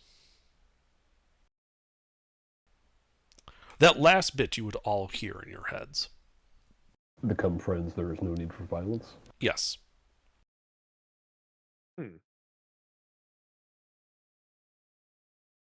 I am confused. So, Under, with my feature telepathic, would I be able to comprehend that this is a pretty powerful telepath? Like his ability to speak to me without being able to directly see me and without being within normal range of telepathy? Make an Arcana check. Oh, I'm actually okay at those. I forgot I have a really high int. I have a low whiz. That's the problem. I can't tell shit. Yeah, you're not really sure. Like, I suppose if you were to like focus all of your might and effort into learning just how to project your voice really far, you could do this. But you'd give up a lot of versatility. So, he's either really specialized or he's powerful. Hard to tell. Yeah, I'm still a young telepath. I don't know. But now Twitch is going to practice because he thinks it's cool. So what do the rest of you guys do? Oh, I'm talking to him. There is no response when you talk. Hmm. Well, I will look I back at the party. crave insecticide. Hold on, Duodecius.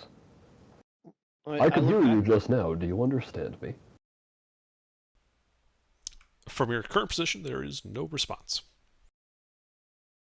Hello? I look back at the Is it party. me you're looking for? Hmm. Mhm. Nobody do anything. There might be a better way to resolve this. Yeah, well, I look back at the party and telepathically communicate to them. He's outside of my range, so he's either really good or really powerful. Like to Odysseus or Borsch, whoever I was communicating with. Twidget, let's you and I slowly approach him until he's in your range and see if you can talk to him. Well, okay, so my telepathy is one way, Borsch, just so you know. Like you would Yeah. have to verbally communicate to me. I know. Like I can't hear you in your I, mind. I understand that. I'm trying to use you as an interpreter. I got you. I mean, they're 40 feet away, so like a hushed whisper, I should still be able to hear right under. Sure. Okay. So yeah, Borsch. All right, then I'll start moving up using the pillar to break line of sight as best I can until I'm within 60, which I know I'm bordering the average being's dark vision. So I'm trying to stay on the cusp of that, but also get in range of my own. Yeah, telepathy. 60 would basically you'd be right at the entrance to the narrowing part of the room. Yeah. Actually, can I go to one of the sides of that? You could go to either side of the narrow section. Yeah, it makes no matter which side. Then yeah, I'd start to Actually, hang on. Can I? Yeah, when you're doing that, you do see that the bugs are they're turning their heads to watch you. Okay. Which would indicate they have a little bit more dark vision than I thought. Okay. Well, then I will go fully off and break line of sight, and as quietly as I can, I will cast Detect Thoughts. Okay. It's within range of 30 feet that I can read brains, but it's still, something that I can have active before I get too close.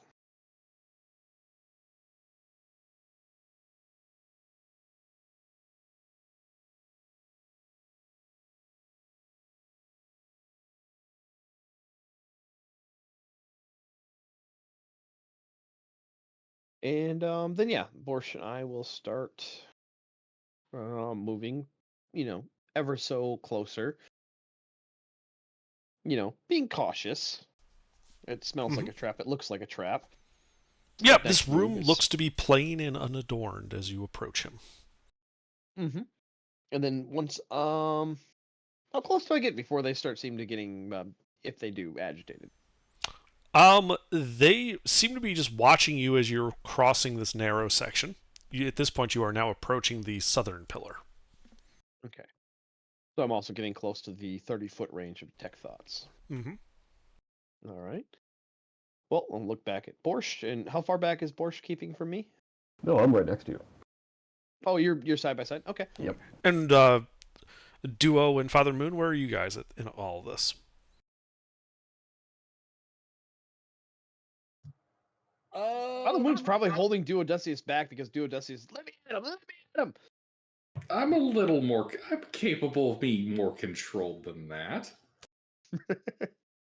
In the same way that a large cat is controlled when it sees a small child running near the enclosure.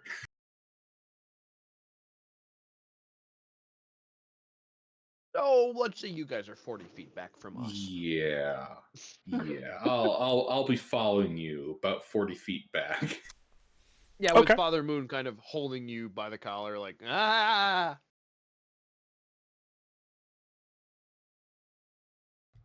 Regular telepathy from everybody else, just this deluge of 40k kill the Tyranids nonsense. Oh, once I get within 30 feet, what does my brain see? So, yeah, as you're just reaching that pillar, so you're just north of that southern pillar, Um, detect thoughts of the guy in the middle is nothing. As if he was protected by mind blank. Okay. So it's like obvious that there is another magical effect that's preventing me from seeing him. Something is shielding him from detect thoughts. It's not All right, so necessarily mind blank. I'm simply Mind using that as blank, an but- example of some Yeah. effect you would know of that would defend him. This Yeah, could he's got Magneto's this could be helmet on. pure psionics for all you know. Yeah, he's got Magneto's helmet on. The other two, however, are not so protected. The two bugs to his left and his right with a bow. And you hear almost repeating like a mantra in their mind. Danger, danger, defend the prophet. Danger, danger, defend the prophet. Okay. Well, with my limited knowledge of my own psionics, because it's kind of a new thing for me, can I attempt to communicate with Borscht telepathically? And in the same process, what I'm trying to send to Borscht, I'd like to also do something to shield it. Is that something that is a thing that I can do? I'm going to say you Like, can make such even an if I have to- attempt. Go ahead and Even if make I had to it. drop concentration on detect thoughts. It would in the definitely attempt of require trying to- your concentration if you wanted to do that. Just so you know. It would require concentration to focus a target. To message like that. basically do the telepathic equivalent of a tight beam, yes. Yeah. Yep. Exactly. That's what I'm trying to do. Okay. So I would have to drop concentration, or And it would also require an Arcana check.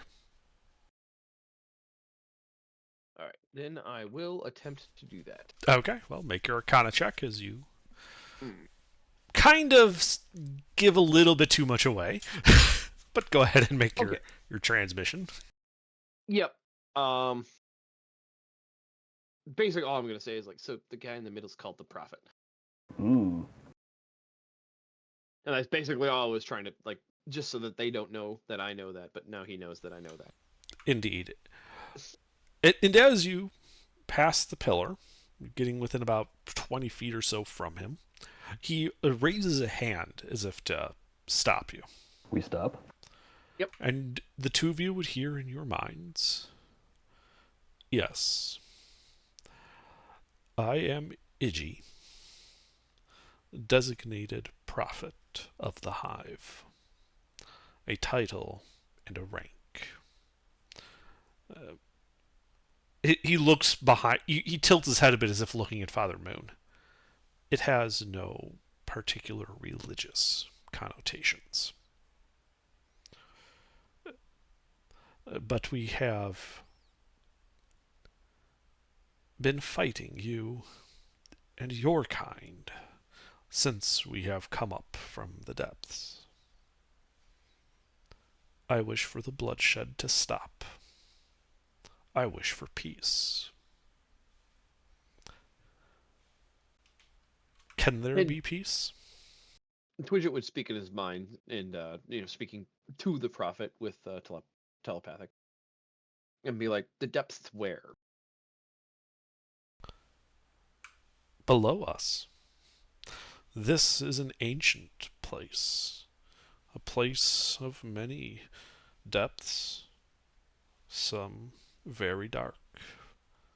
Very deadly. So then Twidget would say that the depth here in this dungeon. Yes. What's the significance of this depth? It was our home. And we have been evicted. So you wish to return to your home? Ideally.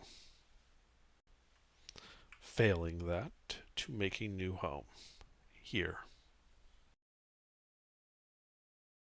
Well, and The Twidget goblins kind of will not know peace. But we can handle them.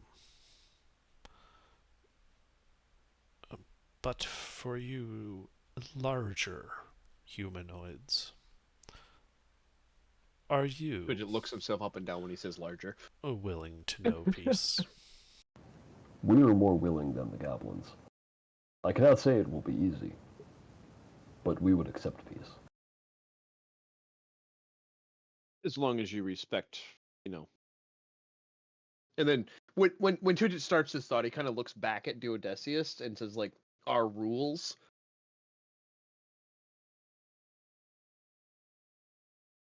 What?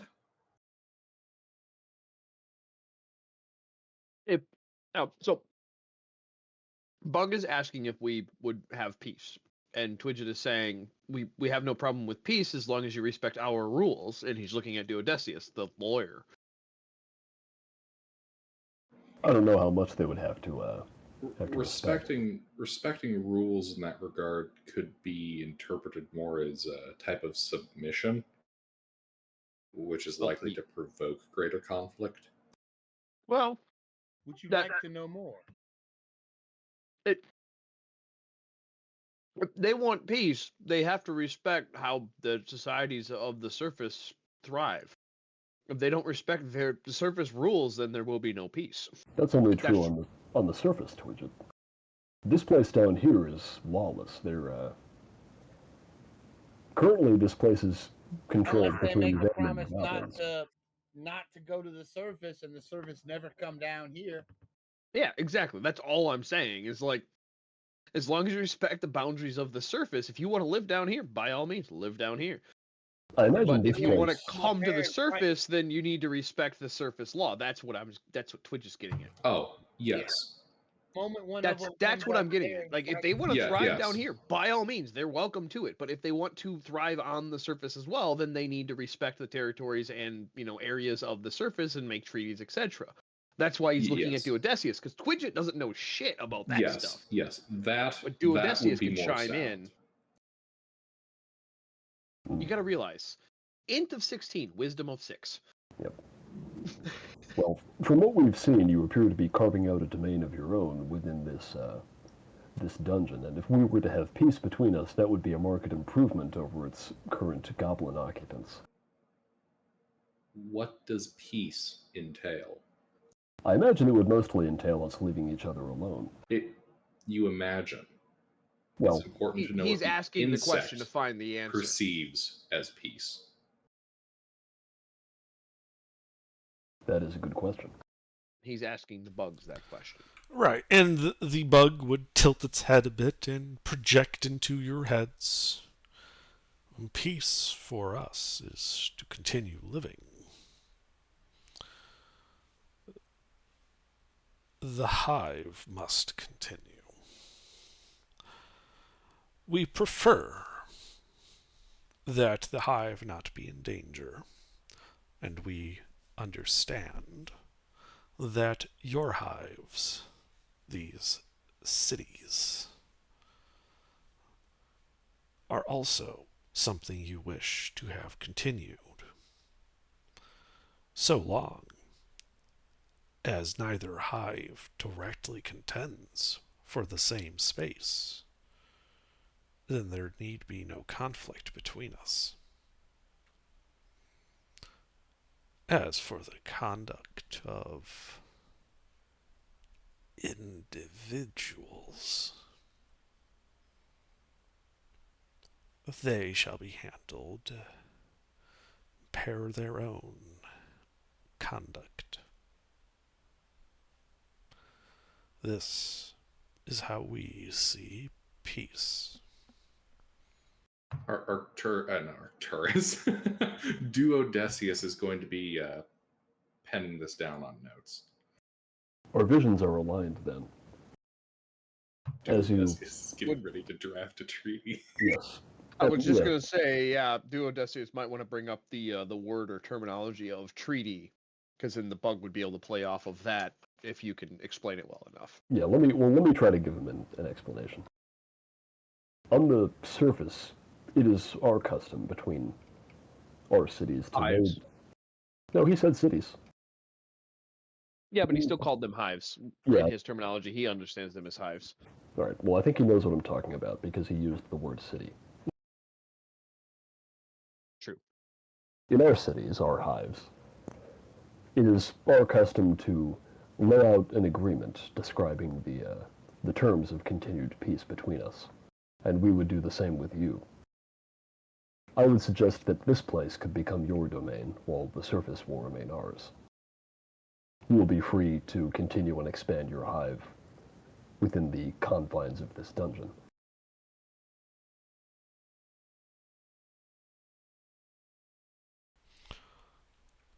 If you wish for some physical artifact of our peace, we have no objection.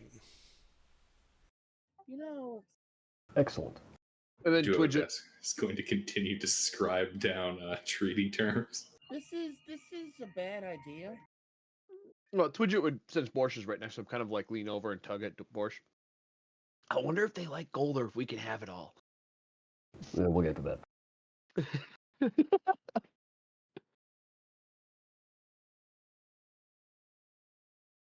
Hmm.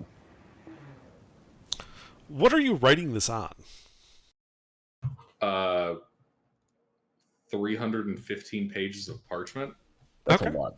It's a lot. I was clarifying because it sends a very different message when you write the peace treaty on like the chitin you've ripped off of the dead bugs. Hmm. I don't have any of that chitin. Borsch has a backpack full of the shit. Hey, we're not talking about that. That whole project is going out the window now. I mean, you were close. We could kill one or two more. Guys!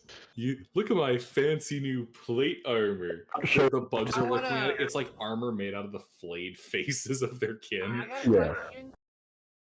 I'm not showing up to the treaty negotiation dressed in the flesh of their fallen.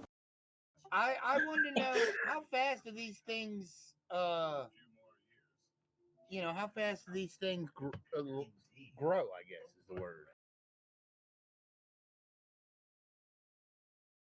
Well, You know what I mean? okay, so what we're currently comprehending in the conversation we're having is they're not curious about the surface. This is their origin, how they got to the surface originally. They're coming back to it because they want to go back down into the deep. Yeah, they've been driven up here by something else, which I imagine we'll get to at some point in this conversation. But something tells me they would not find the surface particularly hospitable, being from deep within the That's earth. a good question to ask. Not size, but how much they like the Yeah. surface. Because if they Actually- like the surface, then it's a question. Let me ask them about that. I would say being from deep within the So what earth. I'm saying is they live in a in a finite space. No. And sooner or later I'm they're getting gonna to have- We that, we do Mr. not Hill. have that space defined as finite right now, mister. If you'll let me ask my question. Anyway, I would say, being from deep within the earth, are you able to live comfortably on the surface, or is this place more to your liking? We prefer the protections of a roof, of walls, of stone and darkness. Right. Does our hive have a proper name? I should ask, does your hive have a name? I mean, Twidget can answer that. Not all he's called one you would recognize as such. We do not think of the hive as separate from anything. It simply is. Hmm. It's their whole existence. Yep. Fair enough.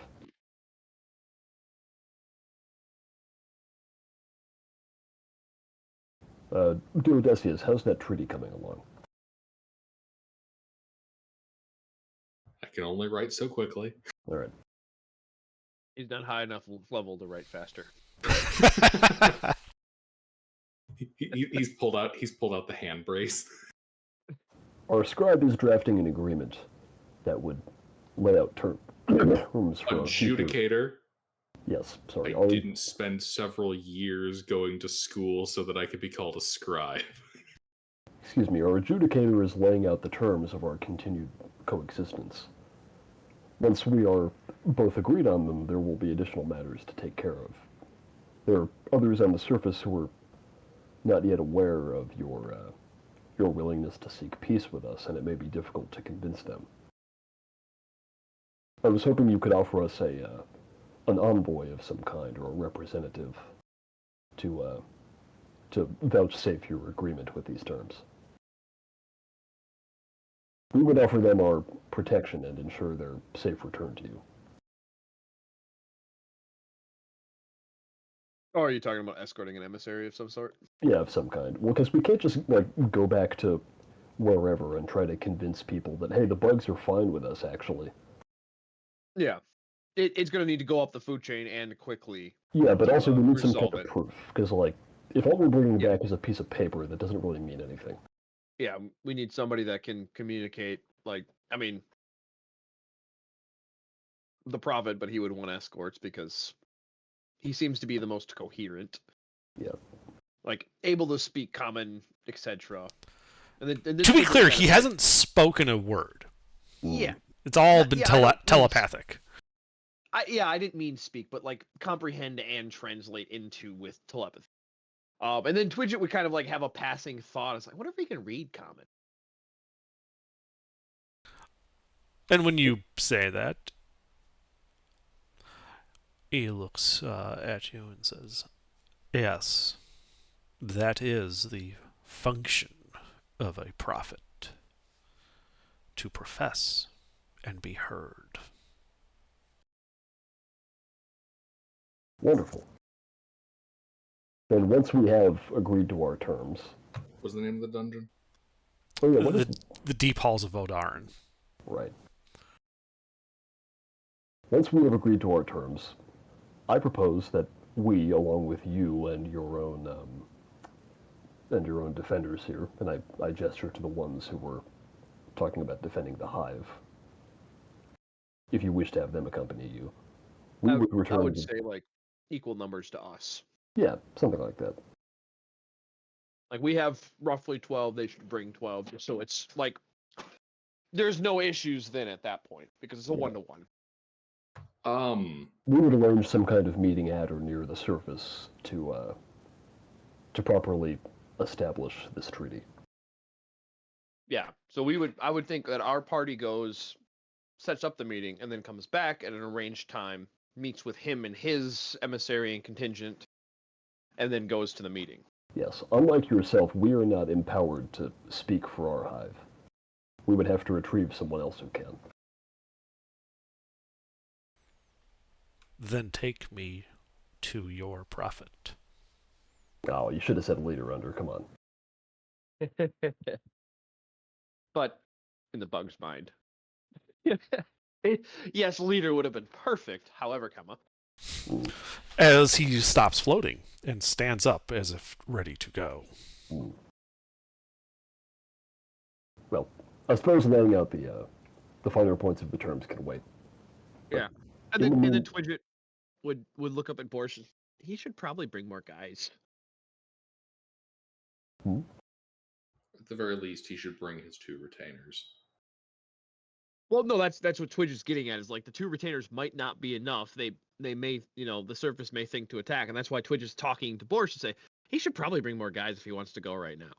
Yes. This place is dangerous. I don't know if you would feel more The surface may not take kindly, so bringing more guys is what I was getting at. Yes. Bringing more guys is likely going to escalate the problem. Not true. Yeah, they're going to view one of these as a threat. I don't think having 3 of them will make it that much worse. I'll be right back. But I mean, having if we bring more beyond the 3... No, I think 3 is plenty.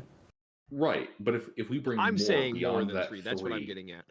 People are going to look at that and they will now see a hostile insectoid presence in their town in a quantity large enough to potentially risk the town. Well, you have to think of what our escort is going to be, because we currently have 10 additional men with us. Yeah. 8. Oh yeah, 2 of them died. 2 of them died. So yeah, we still have an additional 8 people with us, Gilbert. That's what I'm saying. If he brings more, it wouldn't be if it was just the party and he brought in a contingent of 12. Yes, that would be a hostile incursion. But if it with the party and the 8 that we have, if he brings a contingent of 8, they're still outnumbered with our escort. That's what I'm getting at, Gilbert. Like, that would not be considered a threat. And we're trying to establish diplomatics, so that would be a large enough defense force for their highest diplomat. Does that make sense? Like, we're not just the party. We have 10 or 8 extra guys with us. It has nothing to do with the party. It has to do with the town. I don't care. Well, then it would be up to the bug. I mean, I think all of that would have been discussed in character, so the bug would have been able to comprehend what we were getting at. So it's up to him what he wants to bring with. We have peace. There is no need of war bands. There is peace between us here. I should warn you that there are others on the surface who may not share it. They may take immediate offense to one of you. I think I see the problem. You have the ability to communicate amongst yourselves from far away. We do not. When we get to the surface, there will be others who do not yet know that we have peace. They may not understand, or they may not agree. Only those of us who are here now have peace with you. In order for all of us to have peace with you, this meeting needs to take place. Then we shall go and make peace with them. If you do not wish to bring anyone, then that is your choice. But I wanted to offer you the option.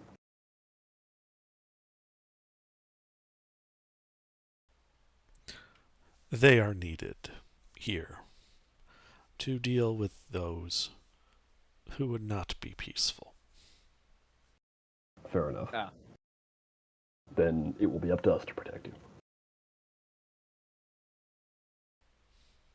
It is customary among yourselves for payment of protection.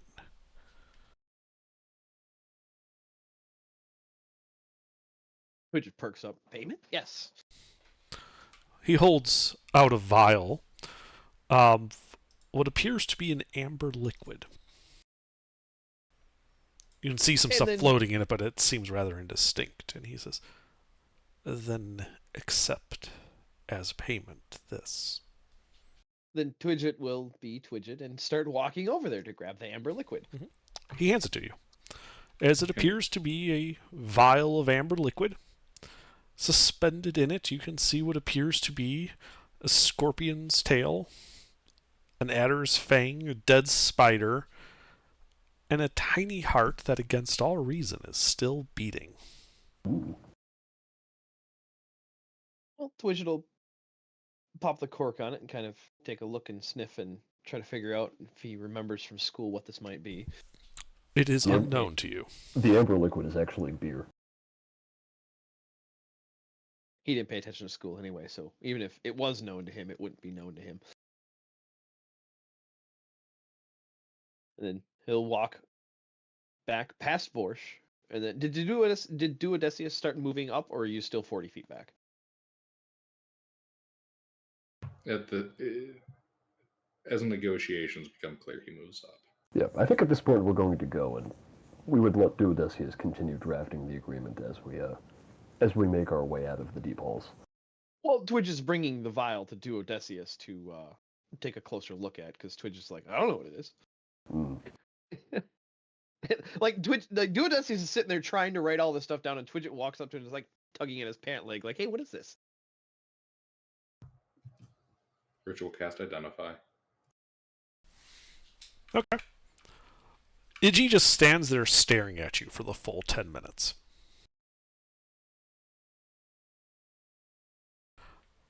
Do you want me just to DM this to you, or do you want me just to post publicly? DM it to me. Okay. It'll make it easier to hold on to a copy of that. Mm-hmm.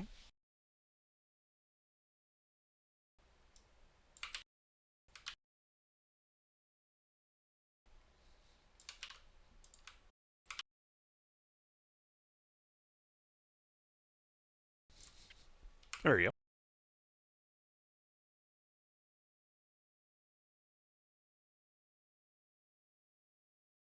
Am I keeping this, or are you giving it back to me, Duodecius? All right, I'm back. Or are you keeping this, or are you giving it back to me? Give me a second to read over this.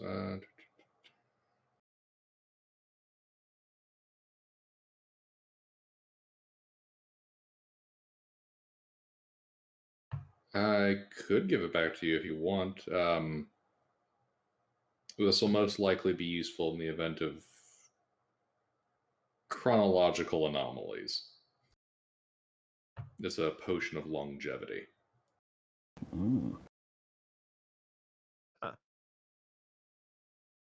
It could also be sold Twitch is for 12. money. Yeah, I was gonna say probably sell it, but yeah, Twitch is 12, so like he thinks he's gonna live forever. Oh, no, it won't make you live forever. It'll reduce your age to a minimum of 13. So you drinking this will gain you nothing. Yeah, that's what I'm getting at. It's like Twitch just thinks he's gonna live forever. He's 12 years old. Right. So it has no meaning or value to him. So yeah, you want to take it, then yeah, put it in your inventory. All right, will do. Oh yeah, and he's a fucking gnome. And he's 12. Like he thinks God. he's gonna live forever. God, that makes me like a what? Gnomes live how many hundred years? Like Under 400 on average. Yeah.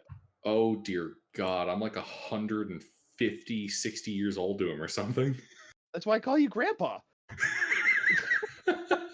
You didn't realize that? Borsch is uncle, your grandpa, and Father Moon is that guy. Other uncle. Yeah, The basically. uncle that they don't talk about. But anyway, so yeah, let's start making our way north and back to the surface then. It sounds like we're on an escort mission. Mhm.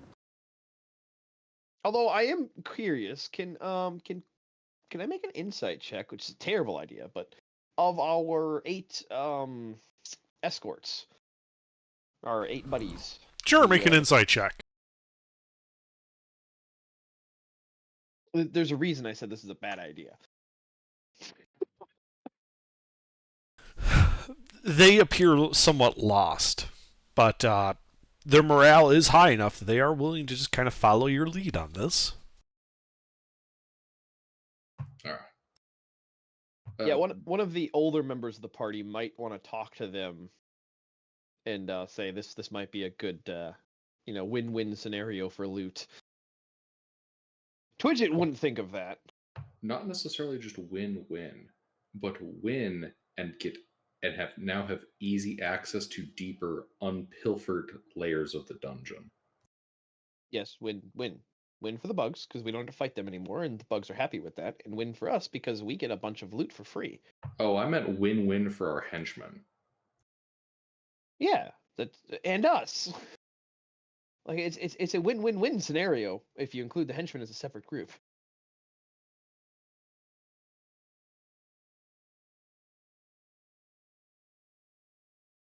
But anyway, I think we are going to begin. We'll head north.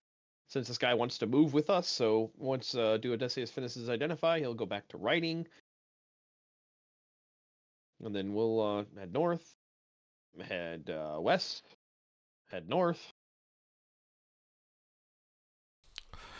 Yeah. So you go west.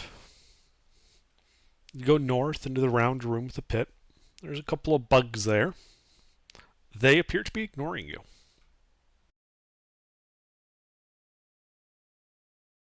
Yep, we continue onward. Okay. Yeah, you go north. Back around the loop through room. Check. Sure, make an insight check.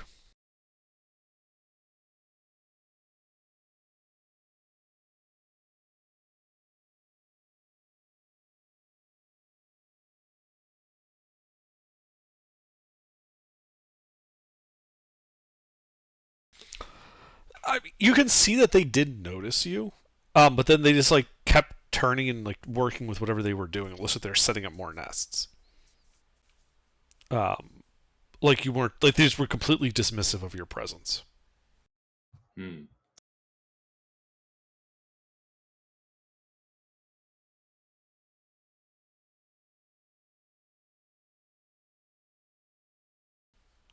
Well, then you head up to the 20 by 30 room. You can see on the far wall several of the little bugs, seemingly using like a small pick to kind of open up sacs on this layer of mucus covering the wall, and they seem to be putting these rather bulbous-looking eggs into the pouches that they're opening.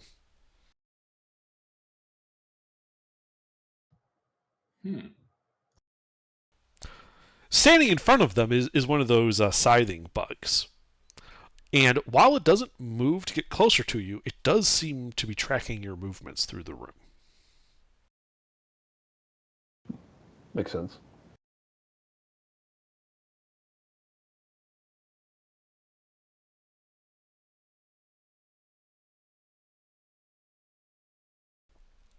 But then you go down the hall, through the double doors, into the large open room. The ruined plaster wall, to the northeast of your position that leads off to the labyrinth, still there. And you can easily walk across the room to the double doors that lead to the stone staircase ascending to the surface. What approximate time of day? We took a long rest, so it's like coming into morning. It's about mid-morning. It's like 10, 11 o'clock in the morning. All right. By the time you get to the surface, it's like 11 o'clock.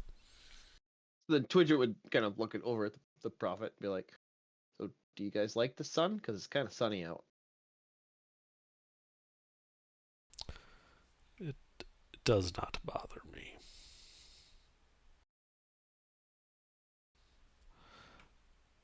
It offers no protection, though. Oh, yeah, then we'll ascend. Yeah, as you guys ascend, getting to the surface of the ruins.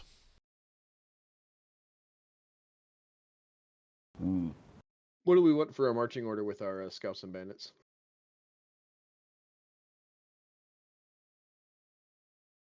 I mean, their morale is high, so they're on board, so whatever orders we give them, they'll do.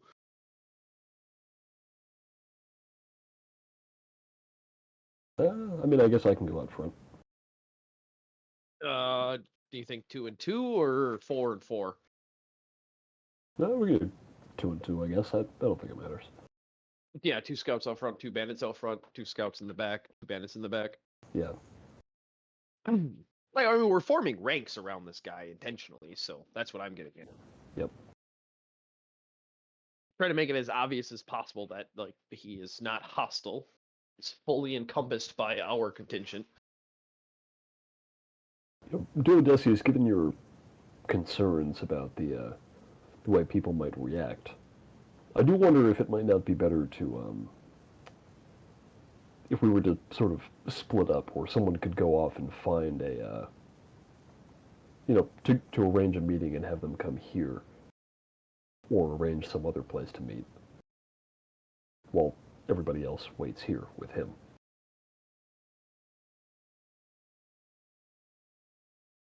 Like, do Odysseus and myself, like, double time ahead of the group and give a heads up to the town?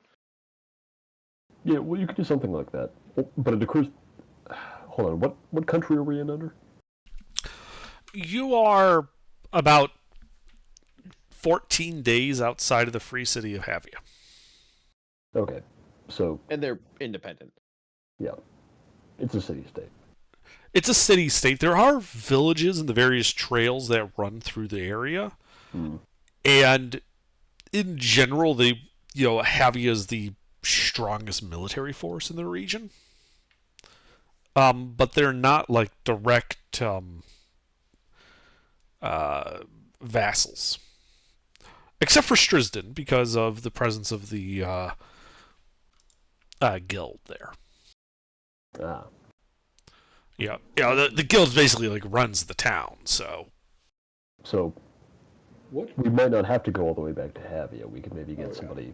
Is there like an administrator of some kind in Strisden? Yes. You've talked to him several times. Right. And then we could go and get him and Wait, explain what's going Are on. we talking about the Guild of Arcanists and Surveyors guy? The Guild of Explorers, Arcanists, and Surveyors. Yes, they have a representative in Anil. Their representative, Anil, is in Strisden, and he's basically intimated that they've sort of taken over the town. It was like a small farming village with like pigs and stuff, and then they showed up to kind of start exploring this dungeon.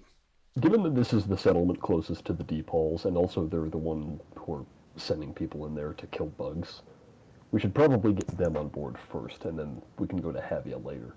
Well, yeah, we'd want to get the Guild of Arcanists and Surveyors on board. I'd recommend we also acquire perhaps one of the locals, a priest or something. For what? Unless their society works differently, the priest is likely to be also a community leader. The priest is also from Or Havia, it helps- right? Oh, that would probably help. Yeah, it helps cement the authority of any of the agreements, because it's not just the guys who are in charge of us from all the fucking way over there. It's our local dude too. Yeah, well, is this priest just like himself, or is he part of like a larger church of the masked gods in Havia? Yeah, he's a priest of the masked gods. He was building a temple there in Strisden. And Twidget would chime in, he's a tiefling! Ah. Okay, yeah, then we can get the two of them. I don't know what they're going to want to do, if they're going to want to like meet at the edge of town or out on the road or something, but But either way, a small contingent like just Twidget and Duodecius head out a little bit faster than the rest of the party. no, I should go with you, because Is I'm going there- to need to convince them of this. Is there anything under that Duodecius knows about the Lex that would interfere with the formation of this treaty? So, the government in Havia is unlikely to recognize these bugs as a government worth making a treaty with. Yeah, as far as they're concerned, they're monsters. There's a gang of monsters. They don't see any particular need. They wouldn't see any particular need to treat them as a political entity. That being said, it's fairly common in this time and place where a local administrator would definitely like cut a deal with local assets. Deals for local problems. Yes. So in all likelihood, you would understand it that if Anil agrees to it, that's basically like going to at least cover the dungeon and like the immediate environs. Yeah. Havia might not recognize it, And it but might that doesn't become an matter because Havia is also not going to bother to send in the army to Right. deal with one dungeon. Right, but it might become an issue if the political situation changes over here and Havia's eye is turned here. Gotcha.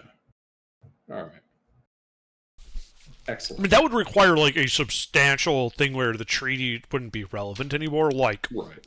the bugs raise a bug army and start marching southeast. Hmm. Well, what I recommend we do is that myself, Twidget, and we can take the bandits with us.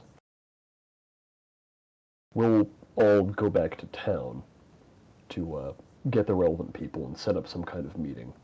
And we'll go out ahead of you guys at a faster pace. Why me instead of Duo? We'll do it Duo's for the one them. working on the treaty. Yeah, but it's not done yet. Well, I suppose if it's not done yet, then maybe we should take it to the people in town first.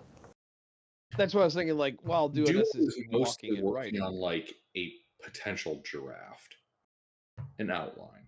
Hmm. Yeah, that's all you need to start with, because the proper authorities will actually take that draft and then turn it into a concrete. Right. But- Like Duodecius has taken down the needs of the hive. Then we'll mix that with the wants and needs of the Guild of Arcanists Explorers, arcanists, explorers, arcanists, and surveyors, and we can just call them achieve a Gas. I feel like compromise. that's easier. The EA boys. No, they're Gas, the Guild of Explorers, Arcanists, and Surveyors. Yeah, with chaos.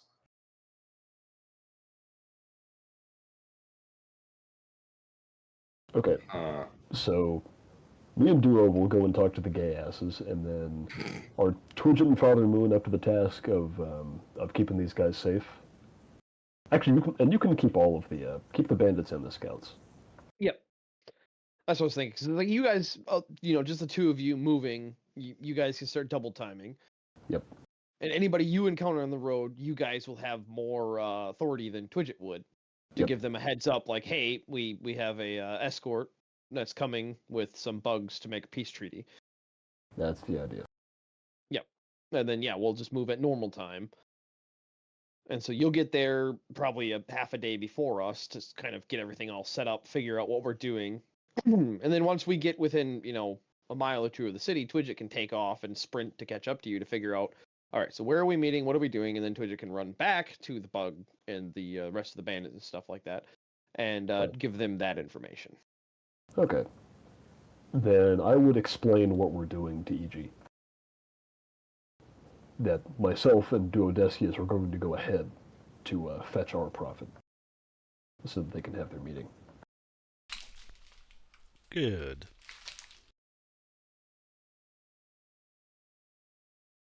Okay, then I think we do that. Then he assassinates our prophet in a misguided attempt to decapitate our hive mind's leadership. I've already thought of that. It will be amusing.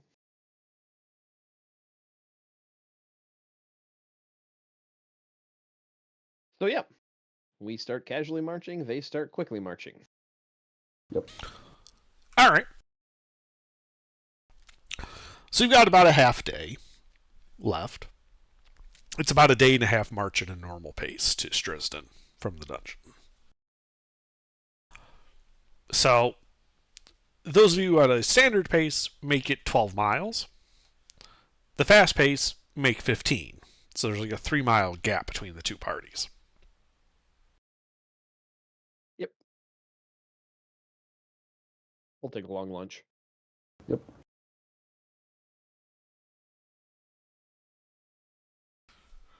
Night falls. The party's staying with the prophet. Are you guys setting a watch order? Can we use the scouts and bandits? Yes. Okay. Then I think it'd be... Hang on.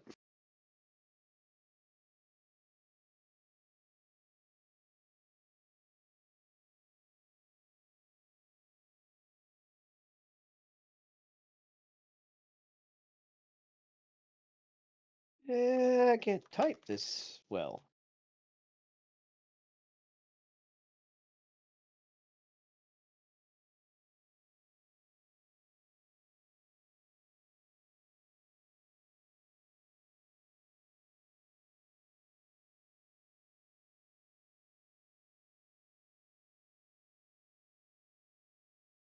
Like that? Oh, it should be a slash at the end there. Shit.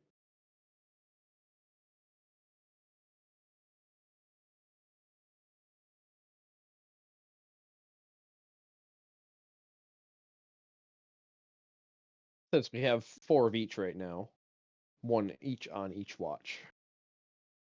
And then myself on first and Father Moon on third. Oh, okay.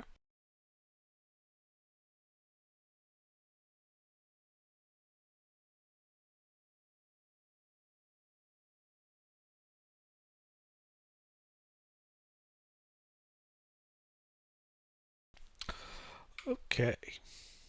So night falls. Twidget stays on first watch. No problems. But during second watch, you are all rudely awakened with the sound of a horn blaring. As you realize that there is a rather large, furry creature with a morning star And this bugbear has a couple of goblins behind him, and they are charging at the party from 30 feet away. It looks like they've managed to sneak up into close range, into charging range. You guys should all roll initiative.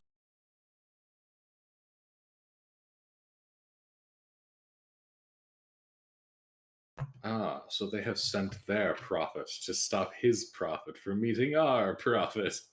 Oh, Gilbert, you're not here. Pathetic. Yeah. He said roll an edge, so I rolled. I meant the people that were there. Sorry. You're 3 miles away. I'm afraid that you will not be able to reach them in time. You might hear the horn, but not much you can do about it. Man, the combat's happening like that scene in Monty Python Holy Grail. Duodecius is running towards the fight. Well, I mean, Borsch and Duodestes, you guys can run the scouts and bandits. Yeah. Yeah. I Well, rolled I a was already +2, gonna so do I'm the scouts. Yeah, one of them's +2. Borscht wanted to run the scouts. Good, because they're better.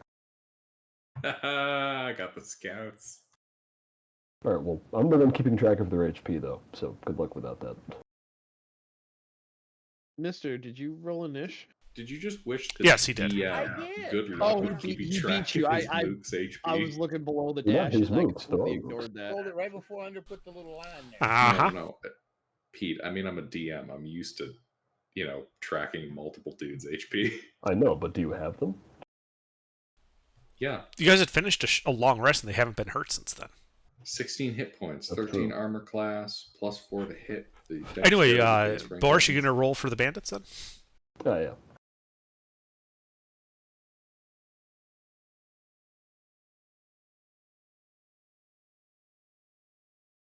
Yeah, Borscht, Bandits, Septimus, Scouts.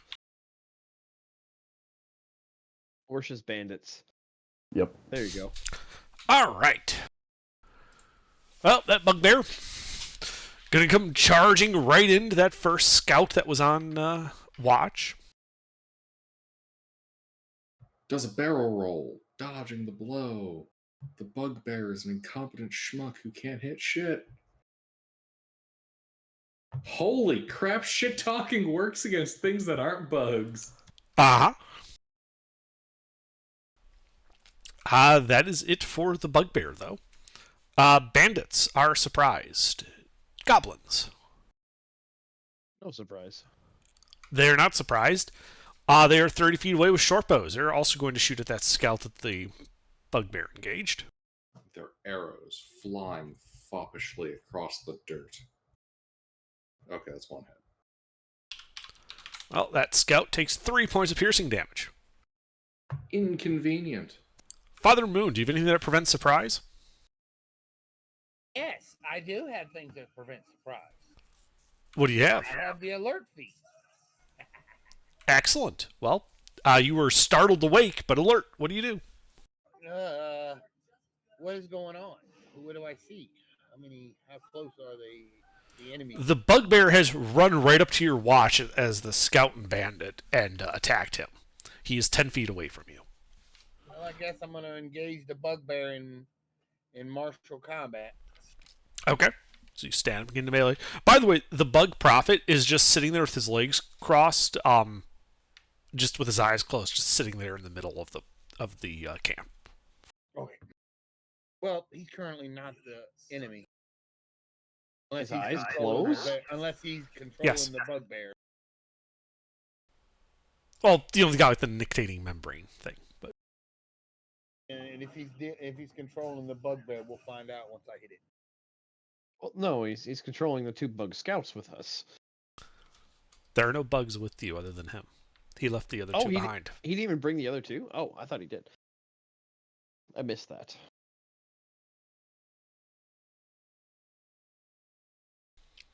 You missed the bugbear. Well, I imagine I did. And I'm going to end my turn. Okay. Let's see here. Twidget, do you have anything that prevents surprise? Widget rolls over. Scouts are surprised. Bugbear. Yeah, he's just gonna try to hit the scout again. Damn. Bandits.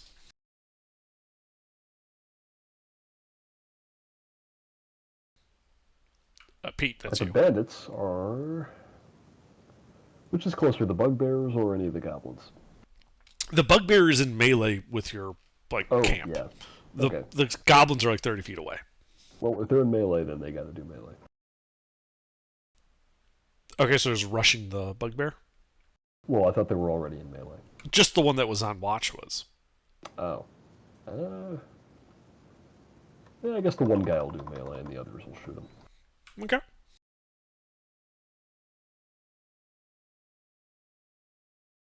Does that hit a bugbear? It does not hit a bugbear. Okay, another shot.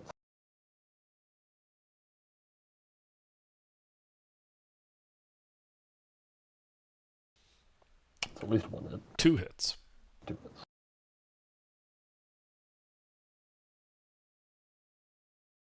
For 11 piercing damage to the bugbear. Okay, yeah, he roars in pain. He does not like that. That's it for bandits. All right. Goblins. They are going to turn and start shooting at the bandits that shot the bugbear. Focus on one of them.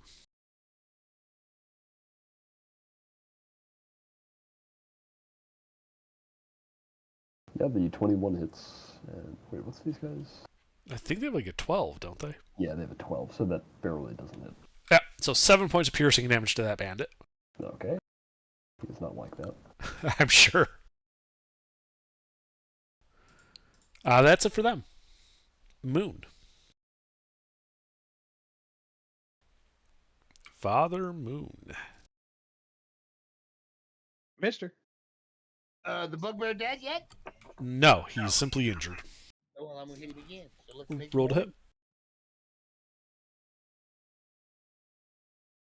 Builds buff character, doesn't buff party.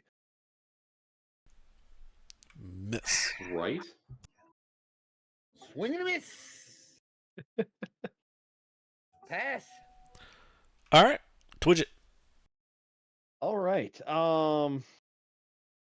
The bugbear's got a couple of guys shooting at him and attacking him. I'm gonna fire at one of the goblins. Okay, rolled a hit. And we've established I can fire a light crossbow from prone without any complications. Yes. Right.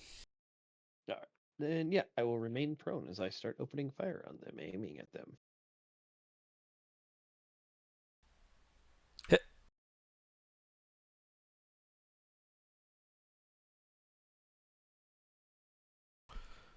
He goes down gurgling.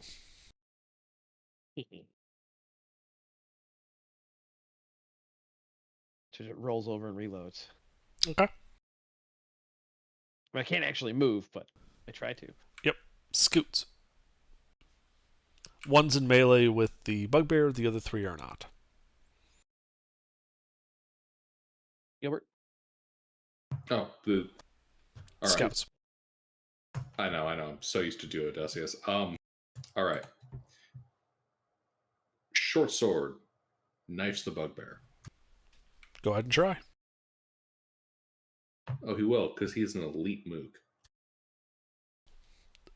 Fails. You know, he tried his best. That's all we can ask. And the other 3? Well, the other 3, 2 are going to shoot at a goblin with a short bow. Okay. Roll a hit.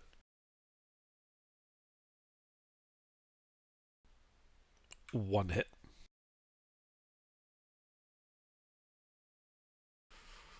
Okay. The third guy shoots the same goblin. Okay.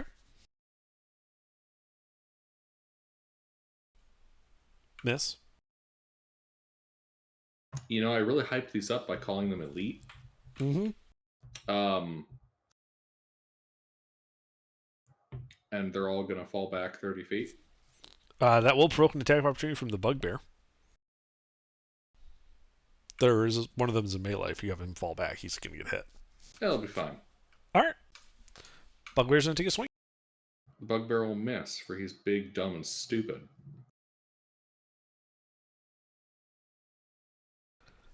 What's the scout's AC? Not That hits. 15. Yeah, that hits. He'll be fine.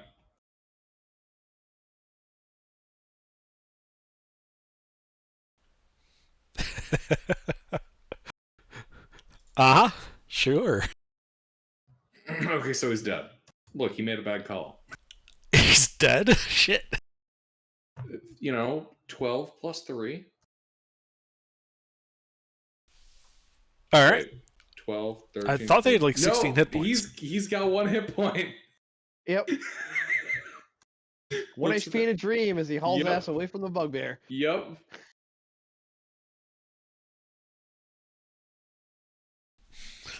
Okay. Anything 12 else for the plus scouts? 3 is 16. No, wait. They don't have a. Yeah, no, that's it. All right. The bugbear's going to run after the scout. This will provoke an attack of opportunity from Father Moon and the bandit.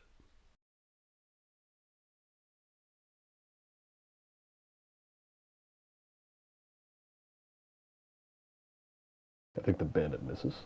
But Father Moon hits. Yeah, I was going to say, but it looks like Smokey got him.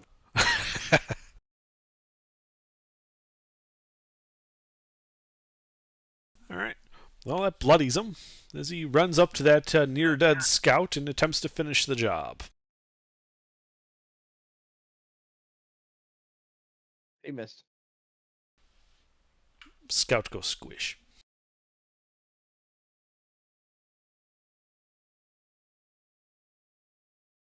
So now there's 7.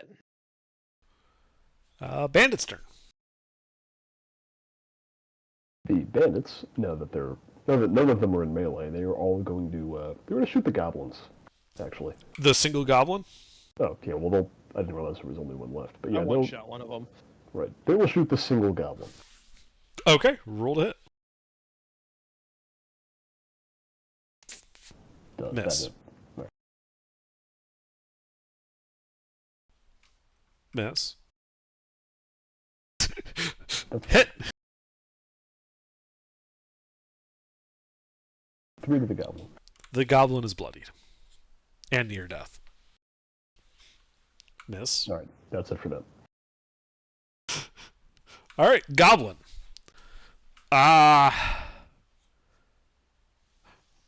You know what? He's all hyped up and he's not running away because then the bugbear would kill him instead. Oh, I should say also the one who got injured is going to like kind of cower behind the others after taking that shot. Yes, okay. Yeah, so this goblin is going to draw its scimitar and run the 30 feet up to Twidget. Ooh. And he's going to try to stab Twidget on the ground. Because he's bloodthirsty. 19? Reaction shield. Aw. Alright, Father Moon.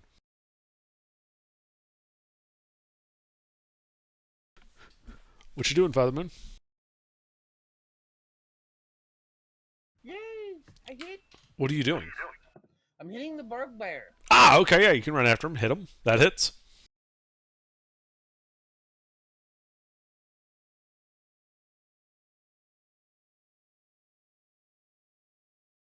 Five more points. Alright, he's looking to be near death. I am done. Alright, Twidget. Twidget stands up. And he pulls out his longsword. Goblins goes wide-eyed like, where the hell did you hide that? In the hat. And Twidget aims for his head, Uh-huh. wielding the sword with both hands.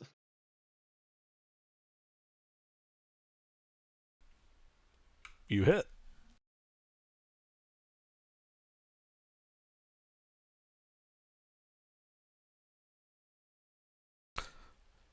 You take his head off, squirting you with goblin blood.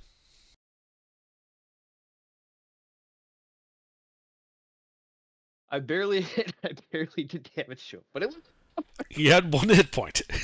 Wait, Alright, who's so dead that's now? The second No, goblin is goblin. dead. Oh, Bugbear's okay. still up. Okay. Anything else, Twidget? Nope. Scoot. None of the 3 remaining scouts are in melee with the bugbear. He killed the one that was in melee with him. What? He ran after that scout and killed him. Oh, okay. I missed that part. Yeah, so you have 3 scouts. All right. None of them are in melee with the bugbear.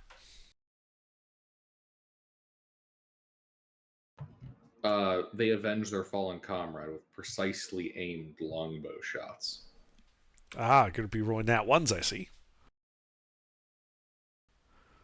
2 hits, though.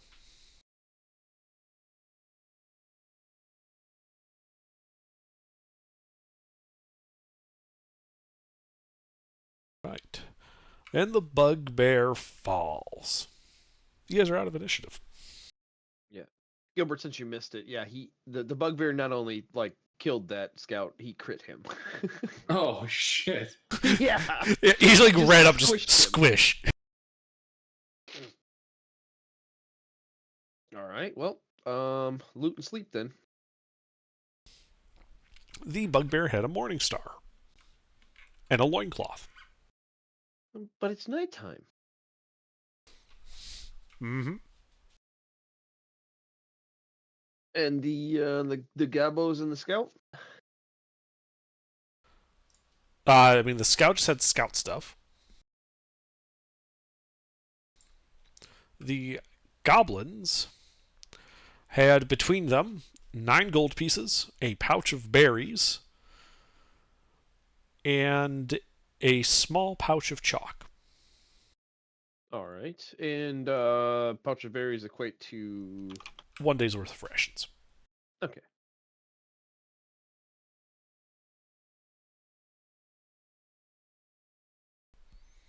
But yeah, the rest of the night Alright. passes without incident. All of you have had a long rest. Well, we resume our march, Indeed. wrapping up the scout and cloth and bringing them with us along with the 2 bandits.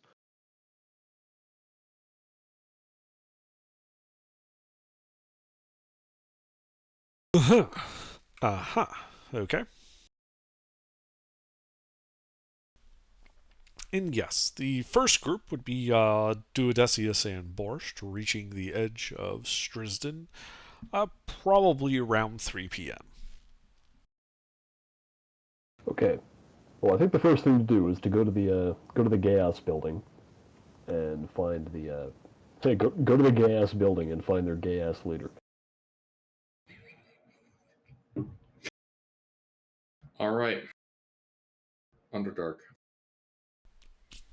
Yes. Where is Captain Nasally? Well, you can see the little rotund tower that he has kind of had constructed. Little plaque above it declares it as the headquarters local of the Guild of Explorers, Arcanists, and Surveyors. You've seen him in there before. Indeed, I shall track him down there. Yeah, you walk in. When you do, he appears to be boiling something in a cauldron that he's occasionally stirring with a wooden stick. Ah, soup. Ah, yes. Duodecius and Borscht, I believe. Welcome. I see that your party is somewhat diminished. Were you able to do anything about the bugs in the dungeon? We're in the process of doing something right now. Actually, you may be interested to hear this.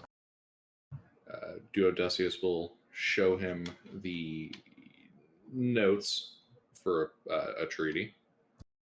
We have gotten into contact with a higher ranking bug amongst their ranks and have at least the first steps to a treaty laying out territorial restrictions to avoid conflict that should allow us greater access to the lower parts of the dungeon without needing to exterminate the hive.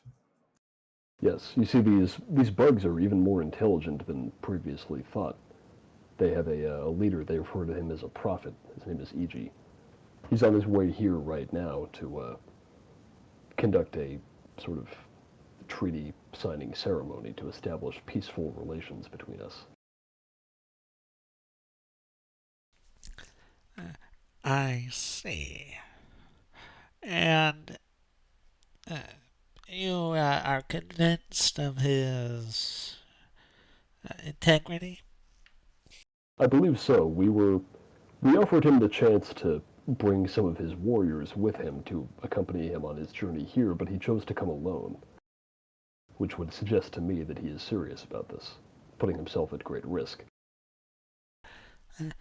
Or great arrogance that he believes that he can kill all of us alone?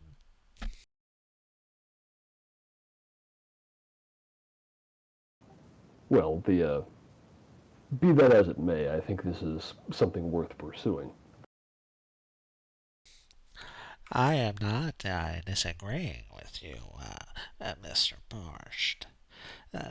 That being said, this is the first time we have ever encountered a communicative insect monster, and it will be interesting, to say the least, of meeting him, even if we decide not to pursue these peace terms he is bringing.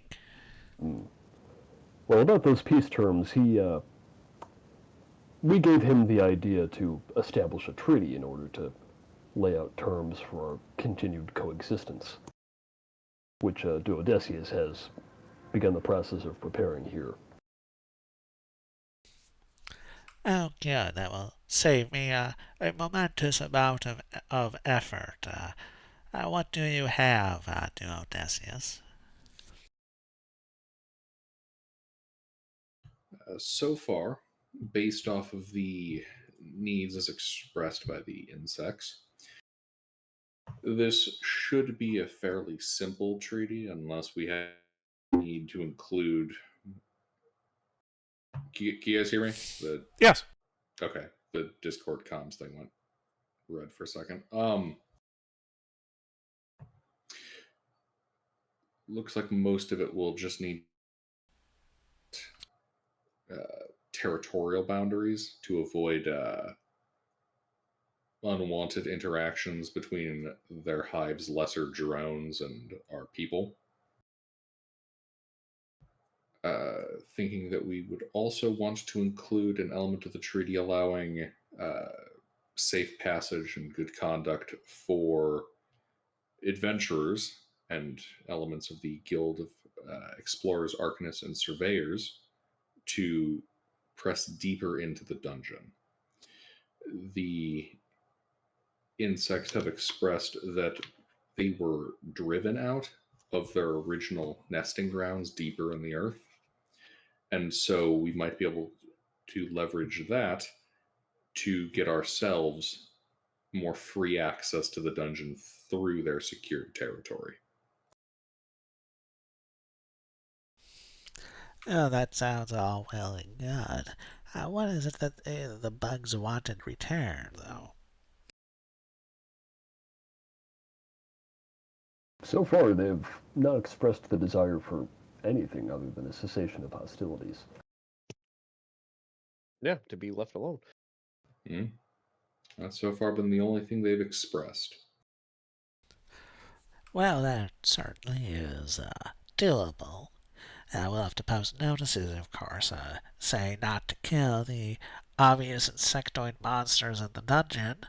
But other than some odd looks, I do believe people will more or less comply, especially given the apparent casualty rate.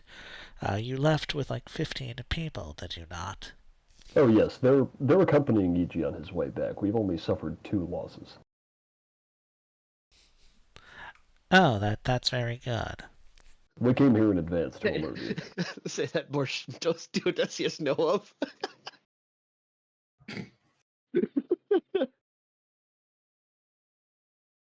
Okay, we suffered a whole like 33.333 repeating percent Well, increase to no, casualties. he's correct in saying 2 because when you guys left the party, there were still 8 of them. So when we get back and there's only 7, you guys are gonna be like 1, 2, 3, 4. Wait a minute. While casualties have been relatively light in fighting them, they have been doggedly persistent. Did someone die? Did I miss that? I didn't think any of the bandits died. One of the scouts did. The Yep. bugbear Oh, smashed goddamn. him to dead. You gotta keep them further away. I give you control of the scouts for one fight and you let one die? Come on. Well, he did try running away and he survived, but the bugbear didn't like that and kept going. Yeah. Yeah, the bugbear took particular exception to me trying to have 0 casualties. Alright. We'll just have to retrieve more. It should also be noted that the insects are currently fighting a rather looks like a war of extermination with the local goblin tribe. Oh, good. Hopefully they wipe each other out, or at the very least, the goblins. Alright, looks like that was Maximus. No! My distant 5th cousin 5 times removed. I thought you'd be sadder about Octavia. But she's fine. Oh, oh wait, she's fine? Yep. Oh, good. My distant half cousin 4 times removed. Mm.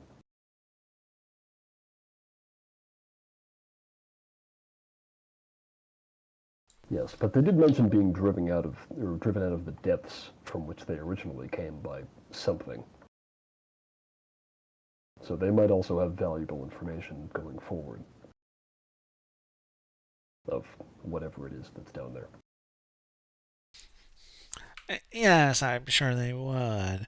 However, quite frankly, since they don't seem to be,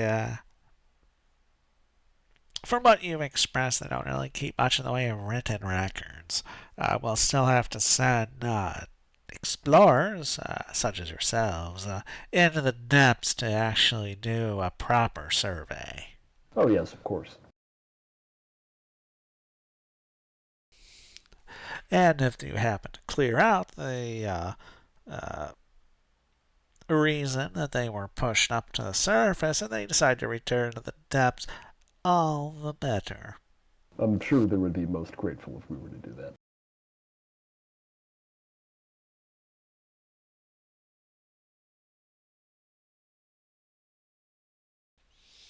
And where is this representative supposed to be arriving? Looks out window. Well, let's see. It's here. So we're traveling about an extra 6 miles every day compared to as they do. Yeah, you would expect them to reach Dresden at sundown. Yeah. Probably by tonight. You could have your meeting in the morning. Sure. You will be able to see to the protection and he waves his hand a bit. The nightly requirements of this envoy. Yes, the other members of our party are doing that right now. I'm not exactly sure what he requires. He didn't appear to bring any food with him that I could see. Well, I mean, like most bugs, probably just some honey and water would be sufficient. Hmm. Well, we've been through their camps under. Did we see them, cooking or storing anything to eat? Yes, they did appear to be carnivorous. Okay. He appears to be, Neil appears to be making a sweeping generalization about insects. Yes. Corpses. Well, We've seen corpses. From our experience with these bugs, they do appear to eat meat as we do. Oh, wonderful. Carnivorous, gigantic, man-eating bugs. Oh, well, at least they can be reasoned with. Makes them better than goblins. Oh, goblins can be reasoned with. It's just usually they're too stupid to bother. Mm. Regardless, I have no qualms about meeting with this envoy and coming to peaceful terms with him. You have done good work. I know I originally set out a bit of a bounty for you adventurers for finding and killing the queen. Right, that will obviously have to come to an end. Now, if you bring me the queen's head, I will still pay it out to you. After all, at that point, the threat is eliminated once and for all. Though I can see that you might have some qualms about doing so, I won't push it. But should it happen, I won't be totally disappointed. But you did do a good thing here. And so I do think that a reward is justified. Upon the conclusion of the meeting with this envoy, do come back to the tower and I will allow you to scribe 3 scrolls, 3 spells from my collection into your spell books. That's going to be of more interest to Duodecius, but that is most agreeable. Oh, wonderful. Until the morning, then. Quite. As he turns back to his cauldron. And then, as previously arranged, once we start getting close to town, Twidget will break off and sprint to find out what happened. Yep.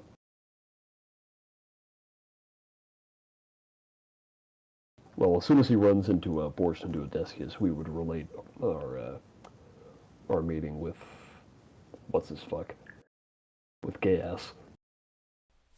Nasal. Enil. Yeah, with the nasal. Gaius and nasal. An easel. No, I know what I said. Then Twidget will start making his way back towards the bandits and scouts and Father Moon, and once he gets close enough, he'll start relaying the information. It's like, we'll camp outside of town and we'll meet in the morning. Yep, I think we can all camp outside of town together, and then in the morning we'll go and fetch Enazel, and we'll sign the treaty. Yeah. So in the morning, you go and get Enil. He seems to be rather reluctant to get up this early in the morning, but he does eventually drag himself out of bed. And he follows you over to your camp just outside of town. Then they bring Twidget to wake him up. Like jumping on him. Yep, pretty much. Like just common gnome trope. Okay, it's time to go. Jumps up on the bed, standing by his face. Yeah, he Are gets you gonna careless get up? Are you and gonna get up? starts Are you calling gonna get him up? Are you gonna Dad. get up? Oh, Twidget, make a wisdom save. Oh, I'm good at these. Hold person. Uh-huh. You get you jump on him once. He casts hold person reflexively. You get frozen, and then he just rolls over and goes back to sleep for a moment. When like Twitch is just standing on his bed. Yep, to the extent that he can squirm and hold person.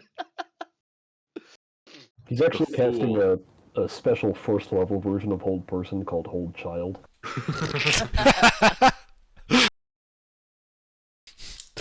Yeah, except it's just called timeout. Oh yeah. The fool, he doesn't realize though that for every turn Twidget spends not asking him if he's up yet, it will only make the next one bigger. Mm. And it increases exponentially until the end of the spell. And so Enil walks up to this bug. And remember that he's telepathic, right? Mm. So you just see them staring at each other. 5 minutes pass. Are we not close enough to hear the telepathy? You are close enough to hear the telepathy, but you don't hear it. Oh great, they're on a closed channel. 10 minutes pass. They're still just staring at each other. I guess it's not my business, to be fair. Duodecius is going to take the time to, really make this treaty look nice. Really fancy. First letter in the treaty. put some snails fighting a knight on the edges. You know what I'm doing. Yeah, And, absolutely. Go ahead and make a dexterity ability check then. Oh yeah, there's all kinds of fucking illuminations in the margins. There's like I was a gonna there's a say- vagina Does riding a my horse. magic pen help? Yes, you have proficiency. Awesome. After like 10 minutes, Twidget would eventually get bored and cast Detect Thoughts just to see if he can figure out what's going on. Oh damn, he's illuminated. Yeah, and Twitch, yeah, you hear that they're just, and Neil getting more and more frustrated as he's like constantly like explaining, terms because he keeps using too advanced terms for somebody who barely knows common. And Twidget doesn't say anything, so like for the full minute of Detect Thoughts, he's just kind of listening in. Yeah, they're just covering the details of the treaty. And then after the minute of Detect Thoughts, he would look over at Duodecius and telepathically say, "I don't think he gets how basic this bug's common is." I don't think they get that I need to be able to hear what they're saying if I'm going to write a treaty. Right, and then Neil nods and says, "Great, we're agreed." Oh, sorry, I forgot to do the voice. Great, we're agreed. Duodecius, the treaty, if you would. I should mention, It would be rather helpful if I knew what any of the details of what were telepathically communicated. Unfortunately, you guys were on a private channel. It wouldn't help you any. The treaty, please.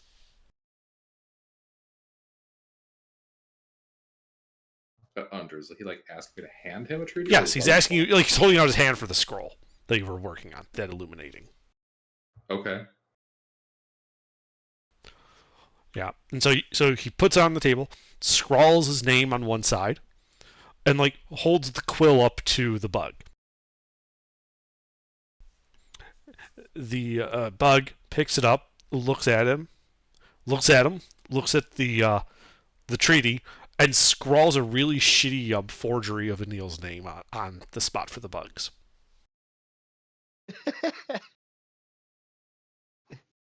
It makes sense. and Neil just sighs and says, Good enough. We'll count that one. that'll do. he like rolls it up, puts it in his robes, and he looks around and says, And thus begins a period of peace between our peoples. Hopefully, it will last for the foreseeable future and beyond. Now, if you'll excuse me, I do need to archive this. and he turns and begins walking away. And Twidget will look at Prophet and be like, "So we go back now?" The prophet's like, peace has been obtained. Our journey here is at an end. And then the body collapses, as if you like a puppet with its strings cut. Oh god, I can see why he was okay coming here by himself then. It's just a projection of some sort. Well, I mean, they're kind of like a hive mind, I think. Yeah. Like it was a body. It was a real body, but it was just the hive mind being projected into it. Okay. It was actually an individual whose purpose is to die at the fulfilling of their goal. These are bugs. Like some species of bees will, when they sting, it rips out their internal organs. Yeah. Mm. One-time use, sort of. He might actually just be dead. I have finished my life's work. Dies.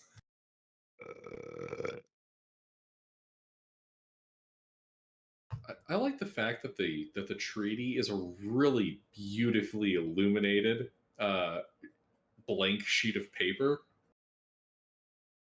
with 2 signatures on it. Yep, sure. Yeah, No, yeah. The bugs basically signed a blank treaty. What I learned in boating school is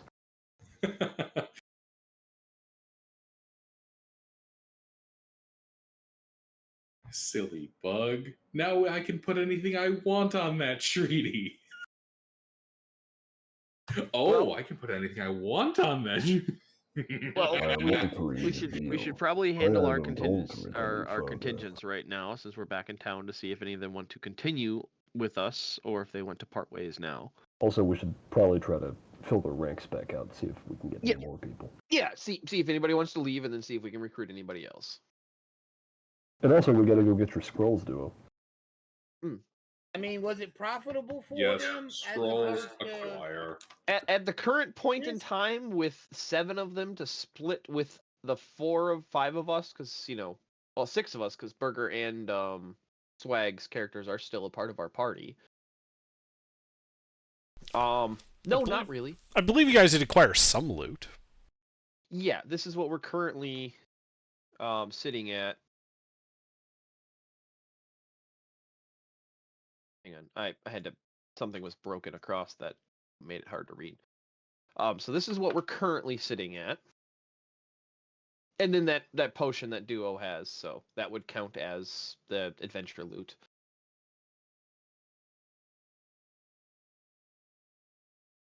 It might be best to pay them out in Well, the coinage first. That way they that's don't have to well, that's what I was getting at. So with the 7 of them, if any of them wanted to split, they would get 1/10, 11th, 12th, A 13th. a 13th. Yeah, they would get 1/13 of that value. Now, they all do say they're willing to go back in the dungeon with you, but since they're in town, they got some stuff they want to take care of. Pay now, please, per their terms. Makes sense. I want to spend their money. Basically, yes. Okay, so then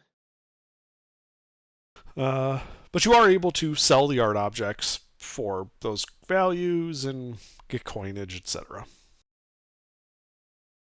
Hey, what art objects did you have? just the little statues and the silver spoon. Oh, yeah. I already sold mine the last time we were here. Yeah, that wasn't part of. What is a bandit's and scout's gear worth? Marked half. Oh, give me a second. I can do that.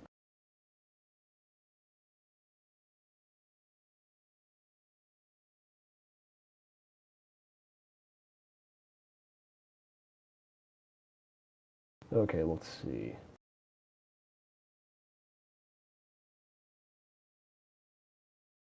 It's also worth noting that despite how dangerous those bugs were, we were actually inflicting casualties at a pretty solid ratio. Oh, yeah.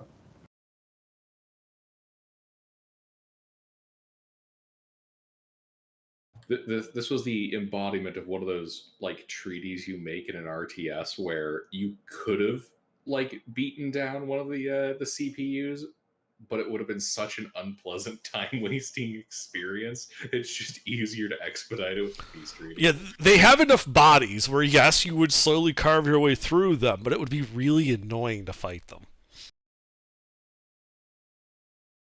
They have developed a strategy for dealing with adventurers where some creatures, make themselves really bad to eat, or others have terrible stings. They make themselves really, really tedious and unfun to fight, driving adventurers to go find. Well, not only more that, but the enjoyable closer, the encounters. farther you get into a direction, they start moving the loot around so that there's no loot when you go through them. Oh, that's clever. Yeah, Twitch had seen that. You knew that. You explicitly told me that you didn't tell me. No. The I didn't tell you about the scrolls. The dozens of chests of gold and silver he's seen them moving. He said there were hundreds of chests of gold and silver. Scrolls. You don't know about those. That's Twidget didn't care about them. Like that wasn't. It's like it's just paper, whatever. But he's seen a bunch of chests of gold and Man. silver, so he's like, oh If- look, if a bunch only- of loot. If only I could have negotiated to get paper out of this.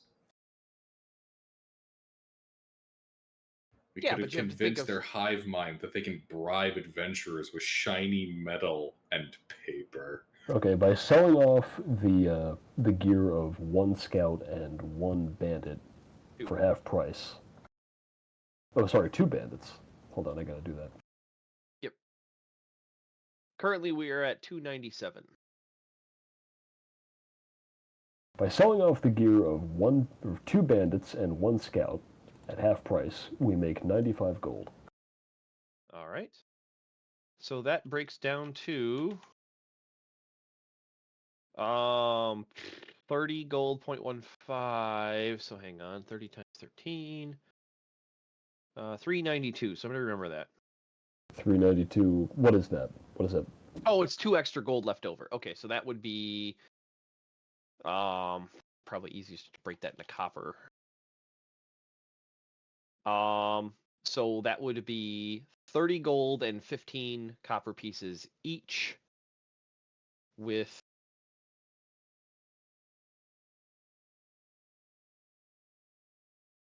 5 extra copper pieces. That's the ratio of everybody should get this. Hmm.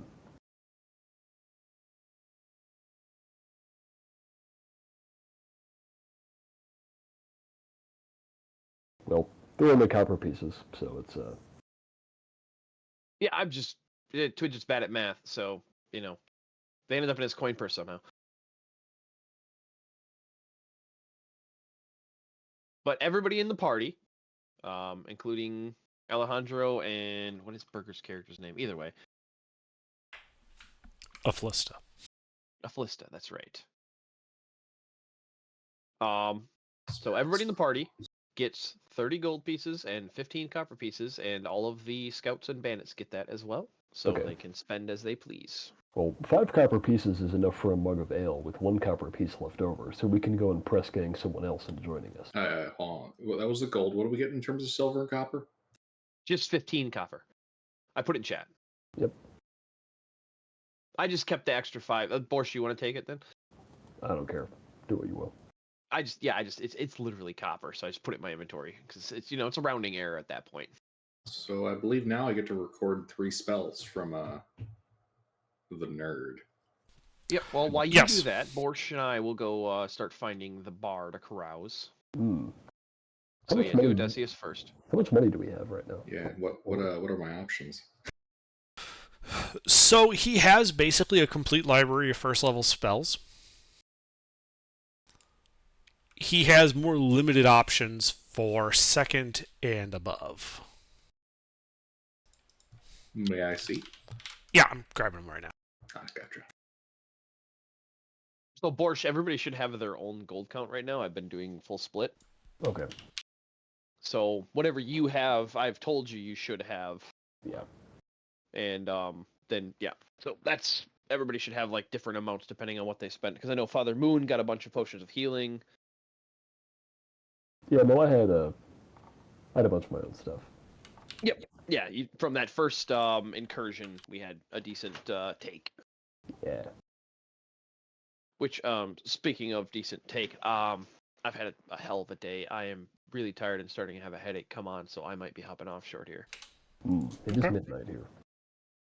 Yeah, we're on a very it's an hour convenient time. early from our normal time, but I am extremely exhausted. I would love to continue playing, but I am having trouble focusing and concentrating. Oh. Well, I hope your headache goes away. I think it Yep. does. No, night. it just Hope you feel better. started. It's only gonna get worse. Oh, do But you I only have- get the kind where they get painful enough that you eventually pass out?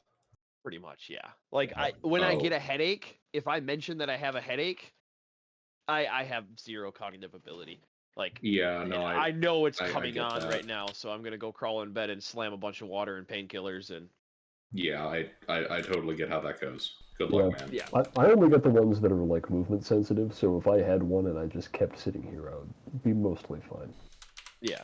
Mine is like it's the top of my nose, the middle of my forehead, and Oh, it's that's- an intense pressure that just builds and builds and builds. That's Is weird. it the kind that feels like your mind is being flayed?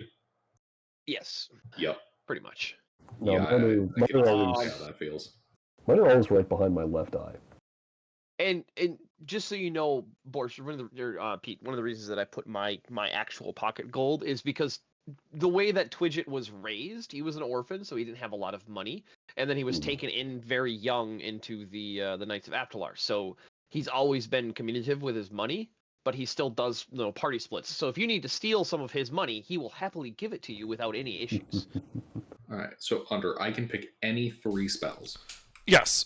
Like I said, any first level spell on the wizard list, and then for second to fifth, you're limited to this list.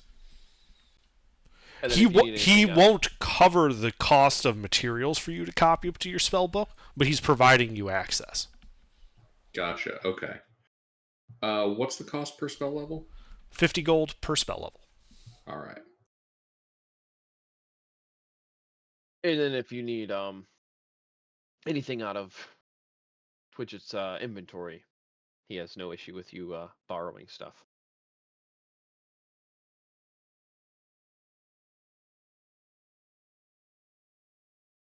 Yes, he does have 2 backpacks.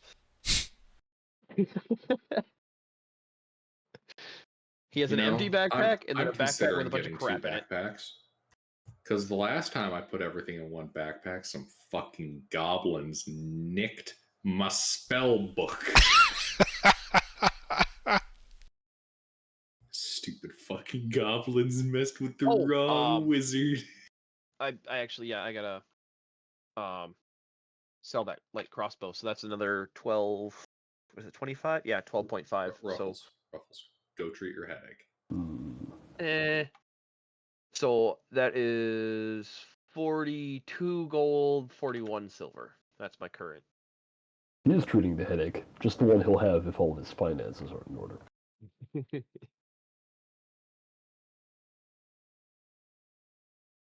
But yeah, so yeah, you're welcome to play my character if you need to use him for something specific. I'm not going to do that.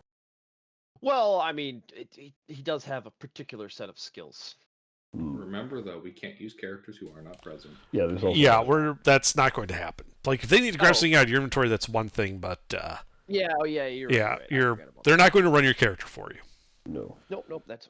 But yeah, my inventory is free to grab from, except for Walter's ring, which is very fond of that. All right, well, have a good night, Ruffles. Yeah, you guys take care. All right, but yeah, you guys are in town. Duodeci is probably spending some money and time with Neil's library. Yes. Gimme. I mean, he's got good spells to pick from. He does. Like, I like all of those spells. Well, yeah, if I'm going to build a wizard, I'm not going to pick shitty spells. Like, Fire Shield. Absolutely underrated. I realized how good it was as a Baldur's Gate, then ran it on that one Wizard in Icewind Dale, realized how it was good even in 5th edition, was like, yeah, this is an auto-include from now on.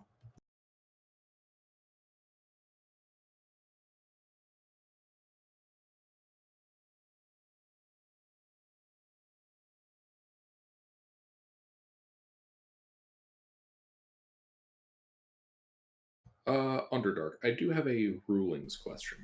Sure.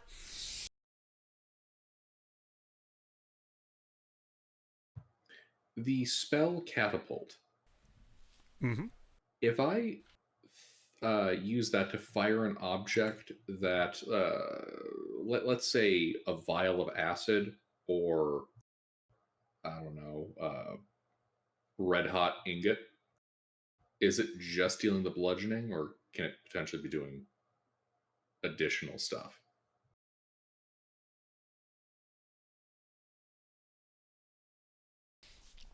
So the vial is likely to break after dealing its damage, and if there's an effect that happens when it breaks, that effect happens. Red hot ingot, what I would tend to rule is, especially because people tend to be wearing armor, is the contact is too momentary to cause any damage. Okay. Now, that being said, if we were to make like a solid iron bolt for you and heat that up, and you could like impale somebody with it, that might do something. That's a bit of logistics. It does specify that it hits and deals bludgeoning damage. Oh, okay. The spell like enforces it that it bludgeons the target, You which means that even if you make a spike, it would hit sideways. It is called catapult, so I suppose that makes sense. Yeah. Yeah. So my question there was mostly like, use the glass vial example, so the glass shatters, and then there's the acid, or is the acid just neutralized, and then the thermal example. Yeah, so the thermal example, the problem with heat transfer is it takes time. And I would rule that the contact is going to be too momentary for just basic, a red hot ingot to actually cause any additional damage that way. However, a fragile object can be accelerated this way, and that fragile object will break. If breaking that fragile object has a secondary effect, well, that secondary effect would happen. That seems reasonable. Alrighty. So other than paying your mercenaries who go off to deal with their own things, they did say that, to let them know when you leave town, because they'll come with you again. They finished with a high enough morale to join back up. Is there anything else you guys are going to do in town? Well, since I'm not going to make armor out of it anymore because it would be culturally insensitive, I would like to sell all of the bug chitin I've collected to Gaius. How much do you have? I have 28.5 pounds. Okay. He will give you 57 gold pieces for all of it. Fantastic. 2 gold per pound, basically. Mm-hmm.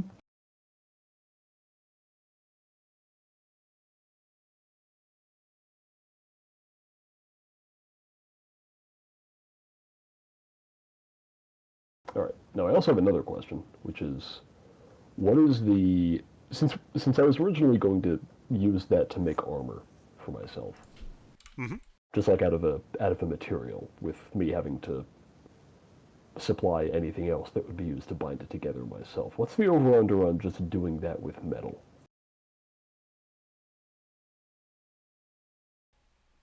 So you want to make your own armor out of some metal? Yeah, well, because obviously full plate is really expensive, but yes, I imagine most of that cost is due to the labor that goes into it, rather than just having the steel on hand. So I'm wondering how much would it cost me to buy the requisite amount of steel and do that myself, because I have the proficiency for it.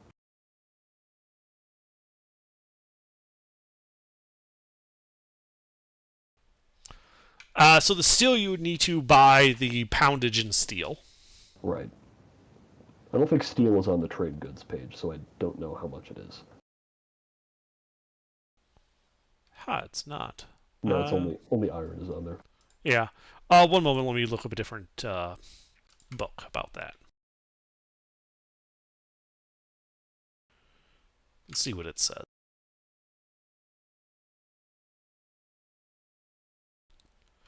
Aurora's Whole Realm Catalog.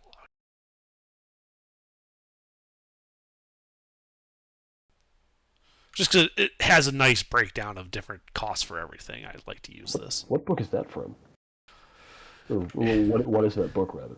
The Aurora's Whole Realms Catalog is a fine catalog containing hundreds of useful items from the obscure to the obvious. They are the purveyors of Faerun's finest merchandise. Ooh. It is from 2nd edition D&D. I was going to say, this sounds like an older edition book. It is.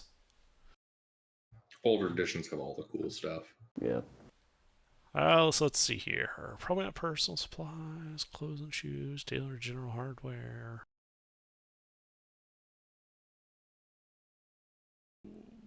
Probably actually under general hardware. Page 73.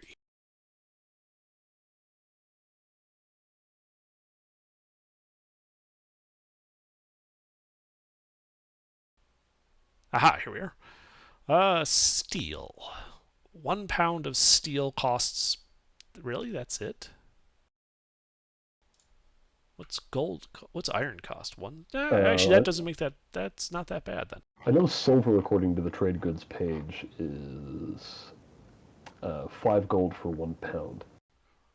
Right, yeah, no, I was just checking... I was making sure it made sense, because, So, yeah, a 1 pound bar of steel costs 3 silver pieces. Oh, that's very affordable. Yes. Okay, let me do that math real quick. 1 pound of iron costs 1... That's what I was saying, is 1 pound of iron costs 1 silver, so it's like 3 times the cost of iron. Pound for pound. Which seems reasonable to me. Okay. So that means the actual materials that go into a suit of full plate is just under 20 gold. Sounds right. All right. Now, there's a reason why I say, ruined armor is basically worthless. Yep. because it's all in the work. Yeah, it's all So in the how long- work. How long will that take? That's what, 1,500 gold? 1,500 gold, yeah. So that doesn't seem reasonable. Knowing what I know physically about how blacksmithing works, it does not seem reasonable that it would take 300 days to make a suit of plate mail. As in, that would be too long or too short? Too long. Hmm. Basically, you should be able to make a fact, not counting the breastplate, like the biggest plate. You probably can make one plate per day, like one section, so like a pauldron on day 1, a pauldron on day 2, upper arms, the elbow, lower arms. I think I figured it out. The reason why, by base rules, it would take that long to produce a suit of plate armor is because this isn't historical plate armor. This is that weird World of Warcraft, ridiculously massive pauldrons with incredibly excessive Baroque. Yeah, I'm additions to it. I'm basically looking at how long would it take one skilled smith working standard work days to make a like Renaissance, like beginning of Renaissance full plate mail, like actual like parade plate. Which is usually what people usually think of when they think of plate mail. And I'm going to say it's going to take like 30 work days. Yeah, do we have 30 days for me to spend on this before we go back down? Yeah, it's going to take me a few days. I mean, it's basically, in terms of how long you want to spend in town, the town won't kick you out. It's just a matter of your living expenses. Yeah, no, I'm willing to pay that. We can take 30 days, giving the adventurers some time to recoup. You know, since they were going into a dangerous place and people died and all that. In the meantime, I'll make some armor. We'll recruit more people, and Duodecius will scribe his scrolls. All that.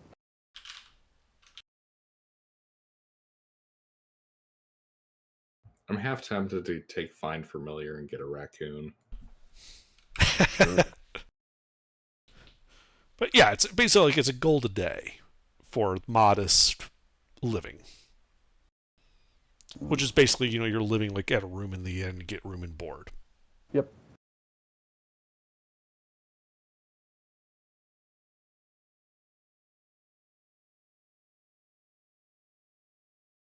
Yeah. So absorb elements, Misty Step, and Find Familiar. I don't remember if it actually mentions it in the player's handbook, but as a wizard, you basically need to stay at modest or better, or you can't actually scribe anything. The conditions at below modest are just too poor to be able to concentrate on it. Yeah, well, you need to buy a hotel room with a desk. Yeah. Man, I'd love to be scribing a scroll right now, but unfortunately, the bed bugs are really itching my ass. I can tell you one thing, if you end up going for that raccoon, you gotta name him Nullus Septimus. Have to name him what? Nullus Septimus. For Zero Septimus. I do like that. Yeah. Alright, my familiar is now named Null. Nice. Null.